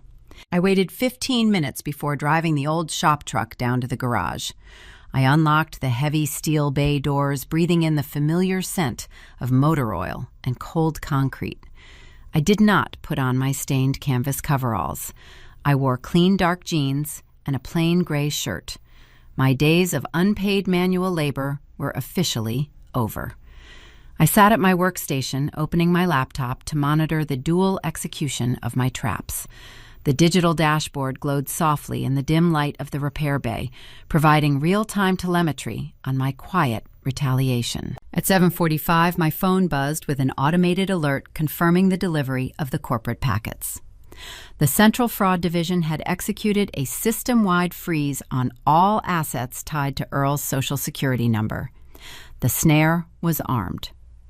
Earl walked into the local branch, expecting to bully a loan officer into extending his credit. I could picture his arrogant strut turning into red-faced confusion when the teller informed him the central network had restricted his profile. He likely assumed it was a simple administrative error, a technical glitch in the rural internet connection.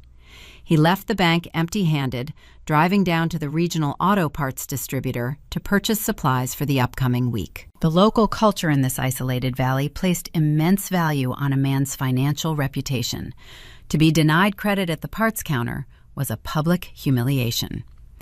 At 9:15, Earl stood at the commercial checkout counter, surrounded by other local mechanics and business owners. He swiped his business debit card to authorize a $2,000 transaction for brake pads and synthetic oil. The terminal beeped a harsh denial. Insufficient funds. He demanded the clerk run the transaction again, his temper rising. He swiped a second time. Account frozen. He tried a personal credit card. Card revoked. He was locked out of his own financial existence. The stolen grant money, the hidden liabilities, and the operating capital were sealed behind an impenetrable federal firewall. He had to walk out of that supply store empty-handed, his pride shattered in front of his peers. 200 miles away, a parallel execution was unfolding inside a climate-controlled corporate boardroom. Travis had spent his morning practicing his presentation in a luxury hotel mirror, adjusting his expensive Italian wool suit. He walked into the sleek, glass-walled office of a prominent venture capital firm. He sat at the head of a polished mahogany conference table, surrounded by wealthy regional investors looking to acquire new technology. He carried himself with unearned confidence, projecting the image of a visionary founder. He connected his pristine silver laptop to the overhead projection system. The room dimmed, and the large wall screen illuminated, displaying the false desktop I had meticulously designed. Travis spoke smoothly, reciting technical jargon he did not comprehend. He told the gathered executives he had spent 3 years developing a revolutionary acoustic diagnostic tool. He promised them a software product capable of saving the logistics industry untold millions in preventative maintenance. He navigated to the decoy executable file and clicked the icon to initiate the live demonstration. Sitting in the quiet repair shop, I received the network ping. The decoy software requested server authentication. My finger hovered over the return key. I pressed down, executing the dormant kill switch protocol. Back in the corporate boardroom, the fake audio wave graphics abruptly vanished from the projector. The screen flashed a brilliant, unyielding crimson red, bathing the sleek room in a harsh, warning light. A stark white text box materialized, dominating the display. The message was legally binding and brutally explicit. It stated the software was proprietary, stolen property. It identified Evelyn Reed as the sole intellectual architect and copyright holder. Below the warning, the program displayed a real-time log of Travis' IP address, his physical geolocation, and his device serial number, classifying the unauthorized access as severe corporate espionage. The wealthy investors stared at the glaring red screen. The room fell into a deafening silence. Travis scrambled to close the application, his panicked fingers hammering the keyboard. The lockdown protocol disabled his administrative controls, rendering the machine entirely unresponsive. The executives realized they were sitting in a room with a desperate fraud attempting to sell stolen property across state lines. They gathered their leather portfolios and walked out without saying a single word, leaving Travis standing alone in the glow of his own undeniable guilt. He had intended to use my mind to buy his way into the elite class. Instead, he had handed federal investigators a time-stamped confession of his theft, broadcasted directly onto a corporate wall. The invisible jaws of my silent retaliation clamped shut on both men at the exact same moment. I sat in the dim garage, listening to the hum of the old refrigerator in the corner. The grueling, multi-year war of attrition had culminated in a single morning of automated precision. Neither man possessed the capacity to understand the complex architecture of their ruin. They had spent their entire lives treating me like a disposable, mechanical asset, assuming my silence equated to submission. They were about to learn that the quietest person in the room is always the most dangerous opponent. The distinct rumble of a heavy diesel engine shattered the morning calm. The familiar sound of Earl's pickup truck grew louder, echoing down the valley road. The vehicle skidded into the gravel parking lot outside, tearing deep grooves into the dirt. The driver's side door slammed shut with bone-rattling force.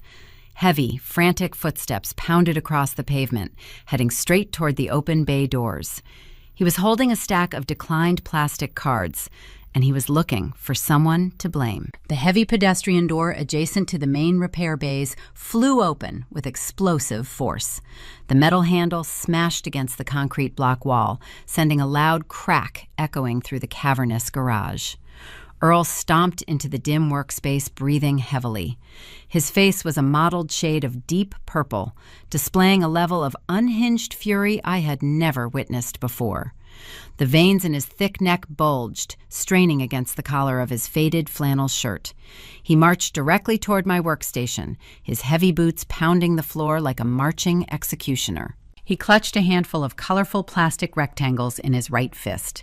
He threw them onto the scarred wooden workbench. The debit and credit cards scattered across the surface, clicking against scattered wrenches and spare spark plugs. He stopped inches from my face, invading my personal space with radiating heat and the sour stench of stale coffee. He demanded to know what I had done to his financial existence. He bellowed that the local supply store had humiliated him in front of his peers. He screamed that the community bank teller refused to look him in the eye, informing him that his profile was locked by a federal network mandate. He accused me of hacking his private ledgers. I stood up slowly from my stool. I did not wear my stained canvas coveralls today. My dark jeans and crisp gray shirt signaled the end of my servitude, but his blinding rage prevented him from noticing the visual shift. Out of pure, ingrained habit, I picked up a clean microfiber cloth resting on the bench. I wiped my bare, unblemished hands, smoothing the fabric over my knuckles. I looked at the apoplectic man standing before me. For 4 years, his loud, booming voice had dictated my survival in this isolated mountain valley. He had built his entire reputation by intimidating local vendors, bullying junior mechanics, and silencing my ambitions through sheer volume. He expected me to cower. He anticipated tears, apologies, and a desperate plea for forgiveness. I dropped the cloth onto the table. I did not match his volume. I did not step backward. I maintained my ground, offering a posture of absolute stillness. When I finally spoke, my voice was incredibly flat, chillingly precise, and devoid of any emotional inflection. I told him I did not hack his accounts. I explained that I simply provided the appropriate authorities with the correct paperwork. His face contorted into an ugly snarl. He reached out with his large hands, grabbing the heavy steel handles of my mother's vintage crimson tool cabinet. He shook the metal frame, violently rattling the polished chrome instruments resting inside the velvet-lined drawers. He ordered me to reverse the digital locks immediately. He threatened to dismantle my life piece by piece if I did not restore his access to the operating capital. I watched his temper tantrum with detached, clinical observation. I informed him that the freeze was permanent. I told him he could not bully a centralized government database. I began to recite the facts, dismantling his false empire layer by layer. I started with the timeline. I stated that on August 14th of 2022, he accepted a direct deposit of $20,000. I listed the corresponding dates for the subsequent 3 years, outlining the exact trajectory of the Appalachian Community Innovator Grant. I watched his eyes widen slightly as the specific proprietary name of the university endowment left my lips. The realization that I knew the precise source of his stolen wealth began to crack his foundation. He tried to interrupt, sputtering an aggressive denial. I raised my hand, signaling him to remain silent. I continued my chronological execution. I explained that opening a joint custodial profile under federal pretenses violated federal banking regulations. I detailed his habit of mailing fabricated quarterly compliance reports to an Ivy League financial aid division across state lines. I cited Title 18 of the United States Code, Section 1341, governing the severe penalties for mail fraud. I followed it immediately by citing Section 1343, outlining the corresponding punishments for wire fraud. I informed him that every single time he forged my cursive signature on a rural deposit slip, he compounded his felony count. His physical bravado began to crumble under the crushing weight of my cold articulation. The deep purple flush drained from his cheeks, leaving a pale, sickly pallor in its place. He took a half step backward, his hands releasing the handles of the red toolbox. He realized I was not guessing. I was reading from a mental ledger of irrefutable evidence. He desperately searched for a new angle of leverage, attempting to regain control of the narrative. He pointed a trembling finger at my chest, asserting that Travis was currently in the city securing venture capital funding. Earl claimed his biological son possessed my diagnostic software, and they would simply use the impending corporate payout to hire expensive defense attorneys and crush my allegations. A cold, satisfied smile touched the corners of my mouth. I informed him that his son was not securing a lucrative partnership.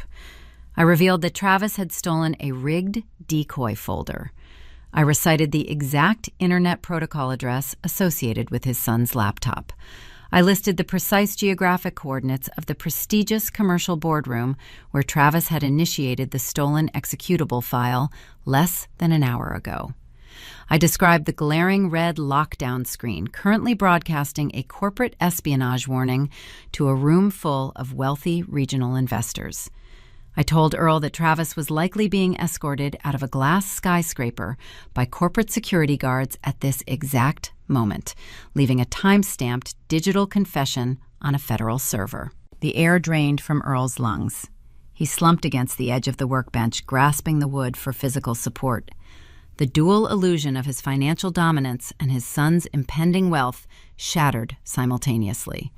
The isolated mountain fortress he had constructed to keep me trapped had collapsed, trapping him inside the rubble instead. The quiet, unpaid laborer he had exploited for years had systematically orchestrated a flawless, multi-agency retaliation from the bottom of a dark grease pit. He looked at me with a mixture of profound terror and rising desperation. He realized the paper trail was airtight. He understood the severe federal implications of his actions. Yet his toxic rural pride refused to accept total defeat. He pushed himself off the workbench, balling his fists. He stepped forward, closing the distance between us. He raised his heavy right arm, threatening to strike me, hoping physical violence could somehow erase the digital reality closing in around him. I did not flinch. I did not blink. I stared directly into his panicked eyes. I told him that assaulting a federally protected witness in an active racketeer-influenced and corrupt organizations investigation would result in an immediate custodial remand without the possibility of bail. I advised him to consider his next movement very carefully, because the United States Department of Education Fraud Division possessed my sworn affidavit and a team of federal agents was already processing the arrest warrants. His raised arm trembled, hovering in the stagnant garage air. The threat of localized rural justice was meaningless against the sweeping jurisdiction of the federal government. He slowly lowered his fist, his shoulders slumping in absolute defeat. He was a broken, hollow shell of the tyrant who had burned my acceptance letter 4 years prior. I looked at the man who had tormented my existence, exploiting my grief and stealing my future. I delivered the psychological killing blow with icy precision. I said, "You do not have a rebellious stepdaughter problem, Earl. You have a federal indictment problem." The silence that followed was absolute. The grinding machinery, the hissing air compressors, and the roaring engines that defined my daily torment were entirely absent. I turned my back on him, preparing to walk out of the repair shop and leave his ruined legacy behind forever. Suddenly, a harsh, frantic scraping sound broke the quiet. Earl lunged across the workbench, grabbing a heavy black landline telephone mounted on the paneled wall. His breathing was ragged and uneven. If he could not win the federal war, he intended to drag me down into a localized, dirty battle. He dialed a familiar short number, slamming his finger against the keypad. He was contacting the county sheriff. The local law enforcement officer was a corrupt childhood friend who frequently ignored environmental dumping violations at our garage in exchange for free automotive repairs. Earl spoke rapidly into the receiver, his voice laced with venomous panic. He reported a hostile domestic disturbance, claiming a disgruntled employee had maliciously hacked his commercial banking accounts and was currently threatening his life on private property. He begged the sheriff to dispatch a patrol cruiser immediately to arrest me for cybercrimes. The Good Old Boy Network was officially activated, throwing a desperate, unpredictable obstacle across my path to freedom. Earl slammed the heavy black receiver back onto the wall-mounted cradle. A sickening grin stretched across his flushed face. He believed he had found the ultimate loophole. In this isolated region, local authority superseded external logic. He informed me that Sheriff Hodges was dispatching a cruiser immediately. He boasted that a mountain judge would happily throw a rebellious young woman into a concrete cell for hacking a legitimate family business. He thought the Good Old Boy Network was an impenetrable fortress. Sheriff Hodges had maintained his elected position for 15 years, not through dedicated public service, but by weaving a complex web of informal favors. He frequently ignored municipal dumping violations at our garage. In exchange, Earl serviced the entire county patrol fleet free of charge while submitting inflated invoices to the municipal treasury and splitting the profits. Hodges was a corrupt fixture of the valley, relying on intimidation to maintain order. Earl expected his old friend to walk through those doors, slap heavy iron cuffs on my wrists, and bury my allegations in a mountain of fabricated rural paperwork. I did not attempt to flee. I stood beside my workstation listening to the ticking of the wall clock. 10 minutes later, the wail of a siren pierced the heavy afternoon air. A white patrol cruiser skidded into the gravel driveway, parking haphazardly near the open bay doors. The vehicle doors opened, and Sheriff Hodges stepped out. He was a broad man with a thick mustache, wearing a tight tan uniform and resting his right hand casually on the grip of his holstered sidearm. He swaggered into the repair shop, projecting the lazy arrogance of a man who owned the county. Earl rushed forward, playing the role of the beleaguered victim. He pointed a trembling finger in my direction, claiming I had maliciously infiltrated his commercial banking profiles and frozen his legitimate operating capital. Hodges nodded slowly, adopting a patronizing tone. He looked at me with deep disdain, stating that cybercrimes carried severe state penalties. He unclipped a pair of steel handcuffs from his leather utility belt, ordering me to turn around and place my hands behind my back. He did not ask for my side of the story. He did not conduct an initial inquiry. He simply acted as Earl's personal enforcer, ready to execute an illegal detention to protect their mutual corruption. I kept my hands resting calmly at my sides. I maintained direct eye contact with the corrupt officer. I advised him to pause his current trajectory and verify his jurisdiction before making a catastrophic career mistake. Hodges scoffed, taking a heavy step forward, raising the metal cuffs. He told me that smart remarks would only add resisting arrest to my growing list of charges. Before he could close the remaining distance, the unmistakable sound of tires gripping asphalt echoed from the roadway. The noise was entirely different from the clunky arrival of the local cruiser. 3 sleek black sport utility vehicles pulled into the gravel lot, moving in perfect synchronized formation. They blocked the white patrol car entirely, cutting off any potential exit. The doors of the black vehicles opened simultaneously. 4 individuals emerged, stepping onto the oil-stained driveway. The visual contrast was absolutely striking. The newcomers wore crisp, tailored suits and polished dress shoes that looked entirely alien against the backdrop of our rusting Appalachian auto shop. Leading the group was a tall, distinguished man with silver hair, carrying a slim leather briefcase. Flanking him were 2 broad-shouldered individuals wearing dark windbreakers. Emblazoned across the back of their jackets in bright yellow lettering were the words, United States Postal Inspection Service. They were federal agents possessing jurisdiction that terrified local law enforcement. They walked purposefully onto the shop floor. The sophisticated aura of sharp federal authority instantly overpowered the gritty, humid atmosphere of the garage. The lead man stopped between me and the local officer. He introduced himself as Marcus Thorne. He stated he was the senior corporate counsel representing the Ivy League University. He looked at the steel handcuffs dangling from the sheriff's fingers and delivered a command with absolute, freezing authority. He instructed the local officer to put the restraints away immediately. Hodges bristled, puffing out his chest, attempting to defend his turf.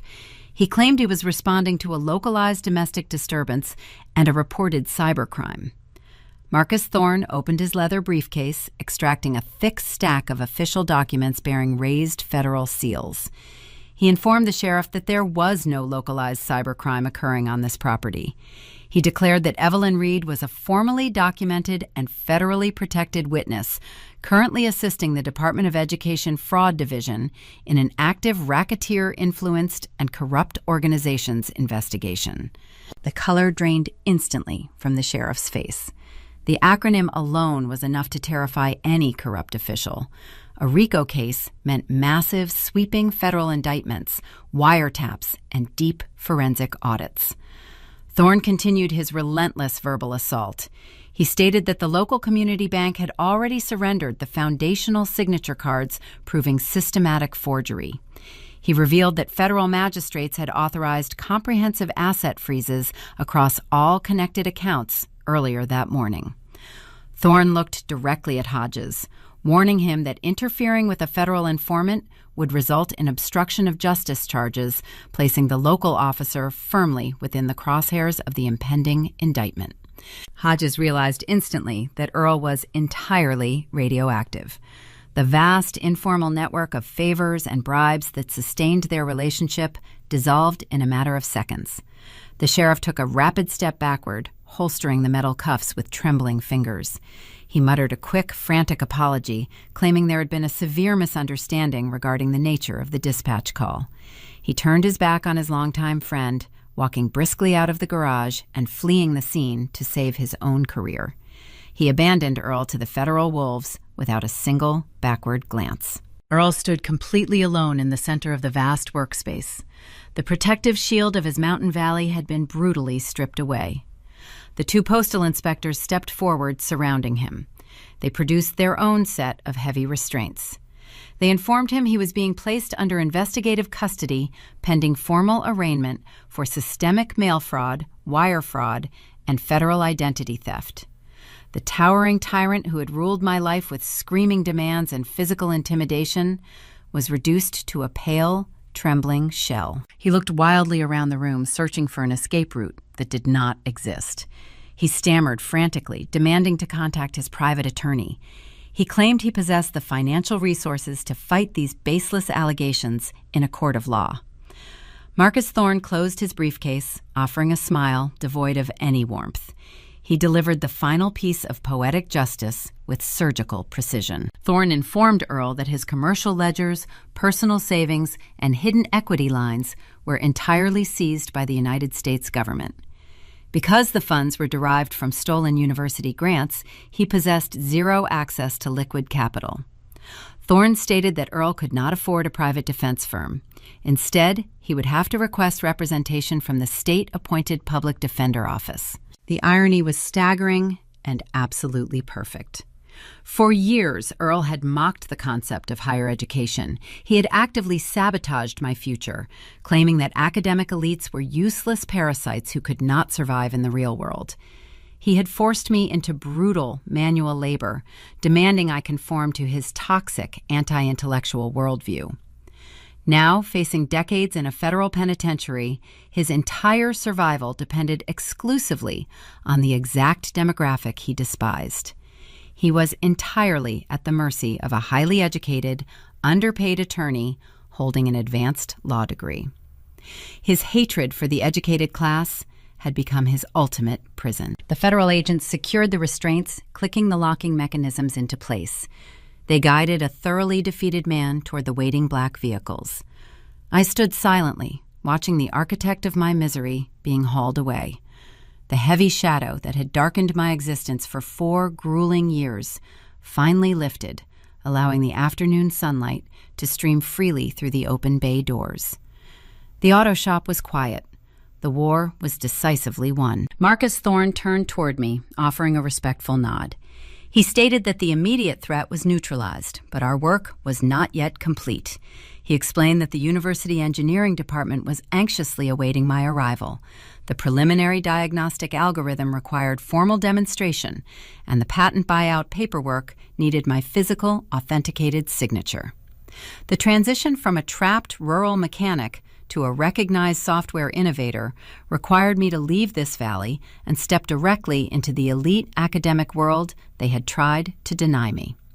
I needed to pack my belongings and travel to the campus, preparing to claim the spectacular future that had been waiting for me all along. I spent 2 hours in the small bathroom of my childhood home, scrubbing my skin with heavy industrial pumice soap. I watched the dark, contaminated water swirl down the porcelain drain, carrying away 4 years of forced labor. The black motor oil was finally gone, leaving my hands raw but entirely clean. I packed a single duffel bag, leaving the vintage crimson tool chest locked securely in the trunk of my newly purchased vehicle. I drove east, leaving the towering mountain ridges far behind me. The transition from the decaying coal valley to the affluent eastern seaboard felt like traveling between 2 different planets. The campus was a sprawling masterpiece of historic architecture and manicured green lawns. Stately brick buildings covered in creeping vines stood as monuments to generational wealth and intellectual privilege.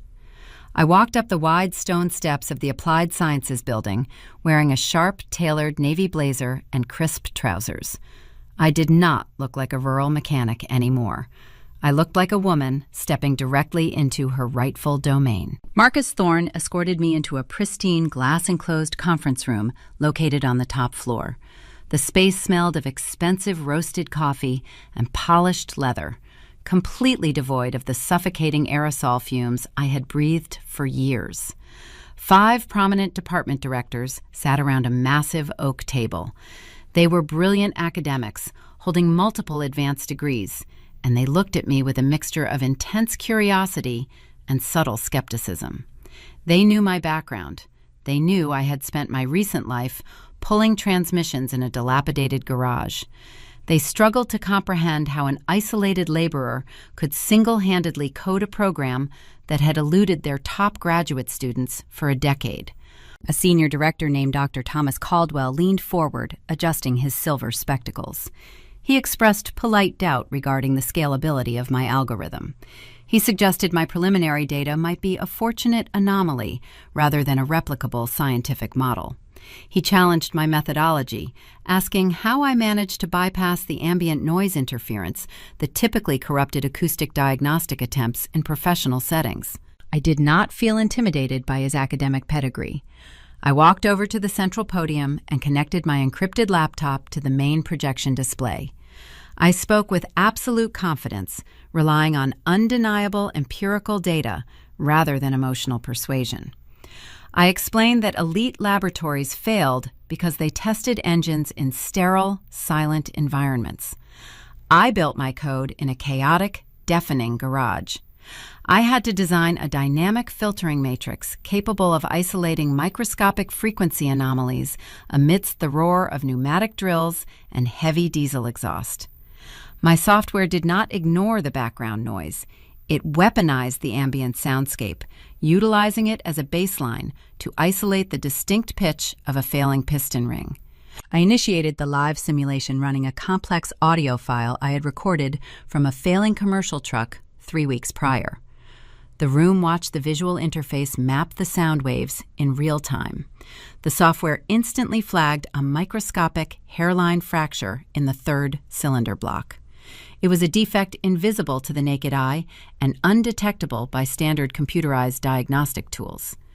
The simulation finished producing a flawless, predictive failure timeline.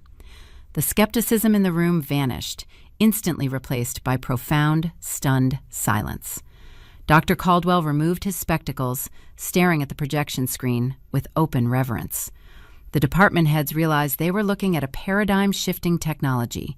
They were looking at a self-taught genius who had outpaced their entire research division between routine oil changes. Marcus Thorne opened his leather portfolio, initiating the formal business negotiations. The academic institution did not want a simple licensing agreement. They required absolute exclusivity. They offered a massive, immediate patent buyout, designed to secure the intellectual property rights before any competing technology firms discovered my existence. Thorne slid a thick contract across the polished oak table. Unlike the toxic partnership agreement Earl had tried to force upon me, this document represented legitimate, immense prosperity. The financial figure printed on the summary page was staggering. It was life-changing wealth. It was enough capital to purchase an entire fleet of commercial properties outright. I read every single clause with the same sharp analytical scrutiny I applied to mechanical schematics. I verified the terms establishing a secure corporate holding account solely in my legal name. I picked up the high-quality fountain pen resting on the table. I did not need to use corrosive chemical solvent this time. I did not alter my biometric flow. I signed my genuine name, executing a precise signature that legally transferred the diagnostic algorithm. The ink dried, securing my absolute financial independence. Dr. Sylvia Monroe stood up from her chair, walking over to my side of the table. She carried a sealed envelope bearing the official academic crest. She handed it to me, offering a deeply sincere apology on behalf of the entire financial aid division. She acknowledged the catastrophic institutional failure that allowed a corrupt sponsor to intercept my funds for 4 consecutive years. She stated that the Appalachian Innovator Grant was fully reinstated. The institution was covering my complete tuition, housing, and advanced laboratory access for the duration of my academic career. I was no longer a delayed applicant.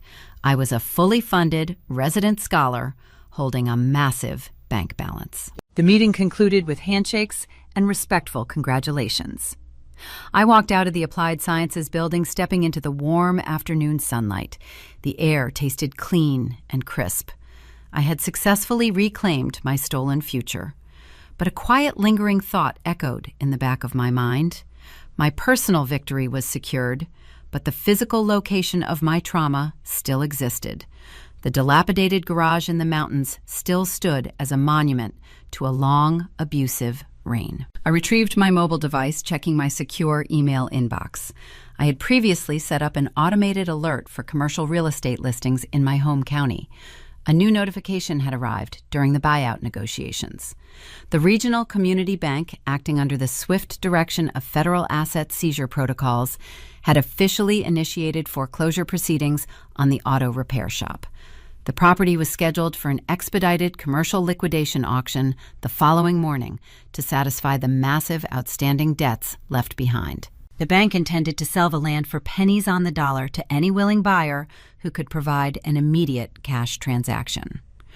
Earl was currently sitting in a federal holding cell waiting for a public defender to return his calls. He possessed no legal authority to stop the foreclosure. Travis was facing his own severe legal consequences following his catastrophic corporate failure.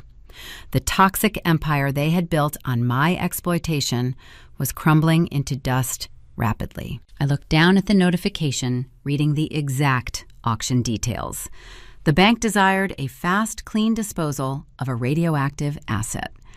Most investors would avoid a failing rural garage burdened by severe environmental liabilities and a ruined community reputation.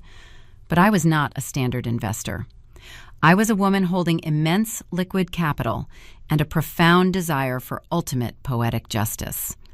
I had dismantled the fraudulent scheme and secured my own prosperity. But I realized the narrative was not entirely finished yet. I needed to return to that valley one final time. I needed to execute an act of retribution so absolute and devastating it would erase that legacy from the map permanently. I opened my banking application, transferring a specific block of funds into a readily available certified cashier status. I contacted a corporate acquisition agent, instructing them to bid on the foreclosed property the moment the auction opened. I wanted the deed to that rusted garage. I wanted total ownership of the exact dirt where my acceptance letter was burned. I prepared to travel back to the mountains, setting the stage to deliver a jaw-dropping conclusion to the man who thought he could bury me alive. 30 days passed since the federal authorities dismantled the fraudulent operation. My life transformed into a blur of academic integration and corporate structuring. The university provided a pristine high-rise apartment near the Applied Sciences campus, overlooking the bustling eastern seaboard. I spent my mornings in sterile laboratories refining the acoustic diagnostic algorithm alongside leading industry professors. My afternoons were dedicated to consulting with patent attorneys and wealth management advisors to secure the financial windfall from the software buyout. The contrast between my current reality and the grease-stained existence I endured for 4 years was staggering. Yet, beneath the polished veneer of my new routine, a final, unresolved thread tethered my mind to the Appalachian Valley. The legal architecture of my retribution was established, but the physical manifestation required my personal attendance. The regional community bank moved with unprecedented speed to liquidate the foreclosed property. When a federal asset seizure wipes out a commercial holding, the local financial institutions panic, attempting to recoup their outstanding loans before the bureaucratic dust settles. The auto repair shop was placed on an expedited public auction block. The asking price was a mere fraction of its operational value, heavily discounted due to the looming environmental cleanup costs and the severe reputational damage Earl had inflicted upon the location. I instructed my newly retained corporate acquisition firm to secure the deed using a discreet holding company. The transaction cleared, and the wire transfers were authorized in a matter of hours. I owned the exact plot of dirt where my acceptance letter turned to ash. I hired a private driver for the journey back to the mountains. The sleek black town car glided smoothly over the winding rural highways, a stark departure from the rattling, rusted shop truck I used to navigate these roads. I sat in the spacious rear cabin, wearing a tailored charcoal suit and a long wool trench coat. A leather portfolio rested on the seat beside me, containing the authenticated property deed and a specialized demolition permit. Through the tinted windows, I watched the familiar landscape roll past. The towering pine trees and jagged ridges looked less imposing now, stripped of the psychological terror they once held. They were just geological formations, no longer serving as the walls of my prison. We approached the final stretch of cracked asphalt leading to the garage. The property looked remarkably desolate. The towering illuminated sign that once displayed the name of the business was dark, the plastic casing cracked and fading. Weeds had already begun to push through the oil-stained gravel in the parking lot. The bank had chained the heavy bay doors shut, but the front office entrance remained unlocked, indicating someone was still occupying the premises. Earl had been granted a temporary pretrial release by a federal magistrate due to severe prison overcrowding.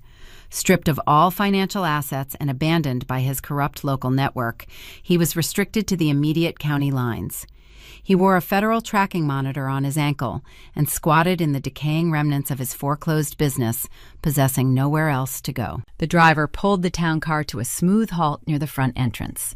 The low hum of the luxury engine purred in the quiet mountain air. Behind us, a heavy flatbed transport truck slowly backed into the gravel lot, carrying a towering yellow bulldozer. The diesel exhaust from the heavy machinery plumed into the cool afternoon sky. I instructed the driver to wait, stepping out of the vehicle and buttoning my coat against the autumn chill. I picked up the leather portfolio, gripping it with impeccably clean hands. The black motor oil that once defined my identity was washed away forever. I pushed the hollow wooden door of the front office open. The interior was freezing. The bank had disconnected the central heating utilities weeks ago. The air smelled of stale dust, old tobacco, and profound defeat. Earl sat behind his cluttered desk, wrapped in a frayed hunting jacket. His physical deterioration over the past 30 days was shocking. The arrogant swagger, the booming intimidation, the towering posture, all of it had evaporated. His face was drawn, his skin pale, and lined with deep exhaustion. He stared blankly at the stacks of final foreclosure notices scattered across the desk. He looked up when the door hinges creaked, expecting to see a representative from the bank or the new corporate owner arriving to take physical possession of the building. He was desperately hoping to beg the new management for a minimum wage position sweeping the floors, just to pay for his basic survival while awaiting his federal trial. His hollow eyes locked onto my face. He did not recognize me for a long, heavy moment. The tailored charcoal suit, the poised posture, and the unblemished skin scrambled his perception. When the realization finally dawned, his jaw slackened. He looked from me to the sleek black town car idling outside the window, and then to the heavy yellow bulldozer shifting off the flatbed trailer. The final pieces of the puzzle clicked into place inside his ruined mind. The quiet stepdaughter he had treated as disposable machinery was the unseen corporate entity that had just purchased his entire legacy for pennies on the dollar. I walked toward the desk. I did not raise my voice. I did not project anger. The time for emotional confrontation had passed, leaving only the cold, procedural execution of justice. I unzipped the leather portfolio and extracted the crisp, white property deed. I slid the document across the scarred wooden surface. The paper came to rest directly in front of him. I instructed him to look at the bottom line. He leaned forward, his trembling hands gripping the edge of the desk. His eyes scanned the legal text, searching for the authorized proprietary signature. He stared at the bold printed text declaring the sole legal owner of the commercial parcel, Evelyn Reed. The silence in the freezing office was profound. He could not speak. The psychological devastation was total. He had spent years telling me I was worthless, insisting that his name was the only thing keeping a roof over my head. Now my name was the only thing printed on the deed to his former empire. I walked over to the clouded glass window looking out at the gravel lot. The operator of the heavy bulldozer engaged the primary engine. A deep, guttural roar shook the window panes, vibrating through the floorboards of the office. The enormous steel blade lowered toward the cracked asphalt. I turned back to face him, keeping my expression entirely neutral. I informed him that the University Engineering Department required a localized testing facility to monitor the real-world application of my acoustic software. I explained that I had donated the commercial zoning rights to the academic institution. The heavy machinery idling outside was not there to renovate his failing garage. The demolition crew was preparing to level the entire structure to the foundation. They were going to pour fresh concrete and erect a state-of-the-art technology incubator funded entirely by the patent buyout he had tried to prevent. The auto repair shop, the grease pit, the locked filing cabinets, all of it was about to be erased from the map, permanently. Earl slumped back in his chair, staring at the property deed as if it were a venomous snake. The realization that his abuse had directly funded the instrument of his own destruction paralyzed him. He had nothing left to leverage. No hidden bank accounts, no corrupt local sheriffs, no arrogant son waiting in the wings. Travis was currently facing his own severe legal consequences in the city, entirely isolated from the family. Earl was alone, trapped in the freezing remnants of a lie he could no longer sustain. I closed the leather portfolio, the sharp snap of the metal clasp echoing in the quiet room. I looked at the man who had burned my acceptance letter, hoping to keep me in the dark forever. He had forced me to learn the exact mechanics of leverage, and I had applied that lesson to dismantle his life. I delivered the final instruction with flat, chilling precision. I told him to clear out his locker. I stated he was trespassing. I did not wait for a response.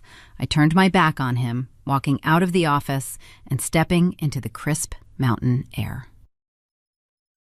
The heavy bulldozer roared, advancing toward the rusted bay doors, ready to tear the metal walls down. I climbed into the spacious rear cabin of the town car, settling into the plush leather seat. The driver engaged the transmission, guiding the vehicle smoothly down the long dirt driveway. I did not look back at the crumbling garage or the broken man sitting inside the freezing office. The valley faded into the distance, replaced by the open highway and the limitless horizon of a future I had built with my own clean hands. There is a pervasive myth woven deeply into the fabric of American culture. The belief that the family structure is inherently a sanctuary, an unyielding fortress against a harsh world. We romanticize the concept of the family business, particularly in regions like the rugged Appalachian valleys, where passing down a trade from one generation to the next is viewed as the ultimate expression of legacy and love. We are taught that a parent's authority is synonymous with a child's protection. But what happens when the architect of that fortress decides to lock the heavy steel doors from the outside? What happens when the guardian of a child's future decides that the child's potential is a direct threat to their own survival? The story of Evelyn Reed is not merely a tale of spectacular, cold-blooded retribution, nor is it simply a thriller about federal wire fraud and stolen Ivy League endowments. At its bleeding core, it is a devastating autopsy of a family that inverted its most sacred responsibilities. It is a cautionary narrative about the profound generational damage inflicted when a parent abandons honesty, fairness, and emotional awareness in favor of toxic control and blatant exploitation. In a healthy, traditional family structure, the primary responsibility of a parent is long-term guidance. It is the arduous, selfless task of recognizing a child's unique gifts and providing the fertile soil necessary for those gifts to bloom, even if those blossoms eventually cast a shadow over the parent's own achievements. True parental guidance means raising children to one day outgrow you. Earl Evelyn's stepfather represents the dark antithesis of this ideal. When he intercepted that gold-foiled university envelope and watched it turn to ash in a rusted burn barrel, he did not just destroy a piece of paper. He committed an act of profound emotional violence. He looked at a brilliant young woman capable of revolutionizing an entire industry and saw only a free pair of hands to turn wrenches in his failing auto shop.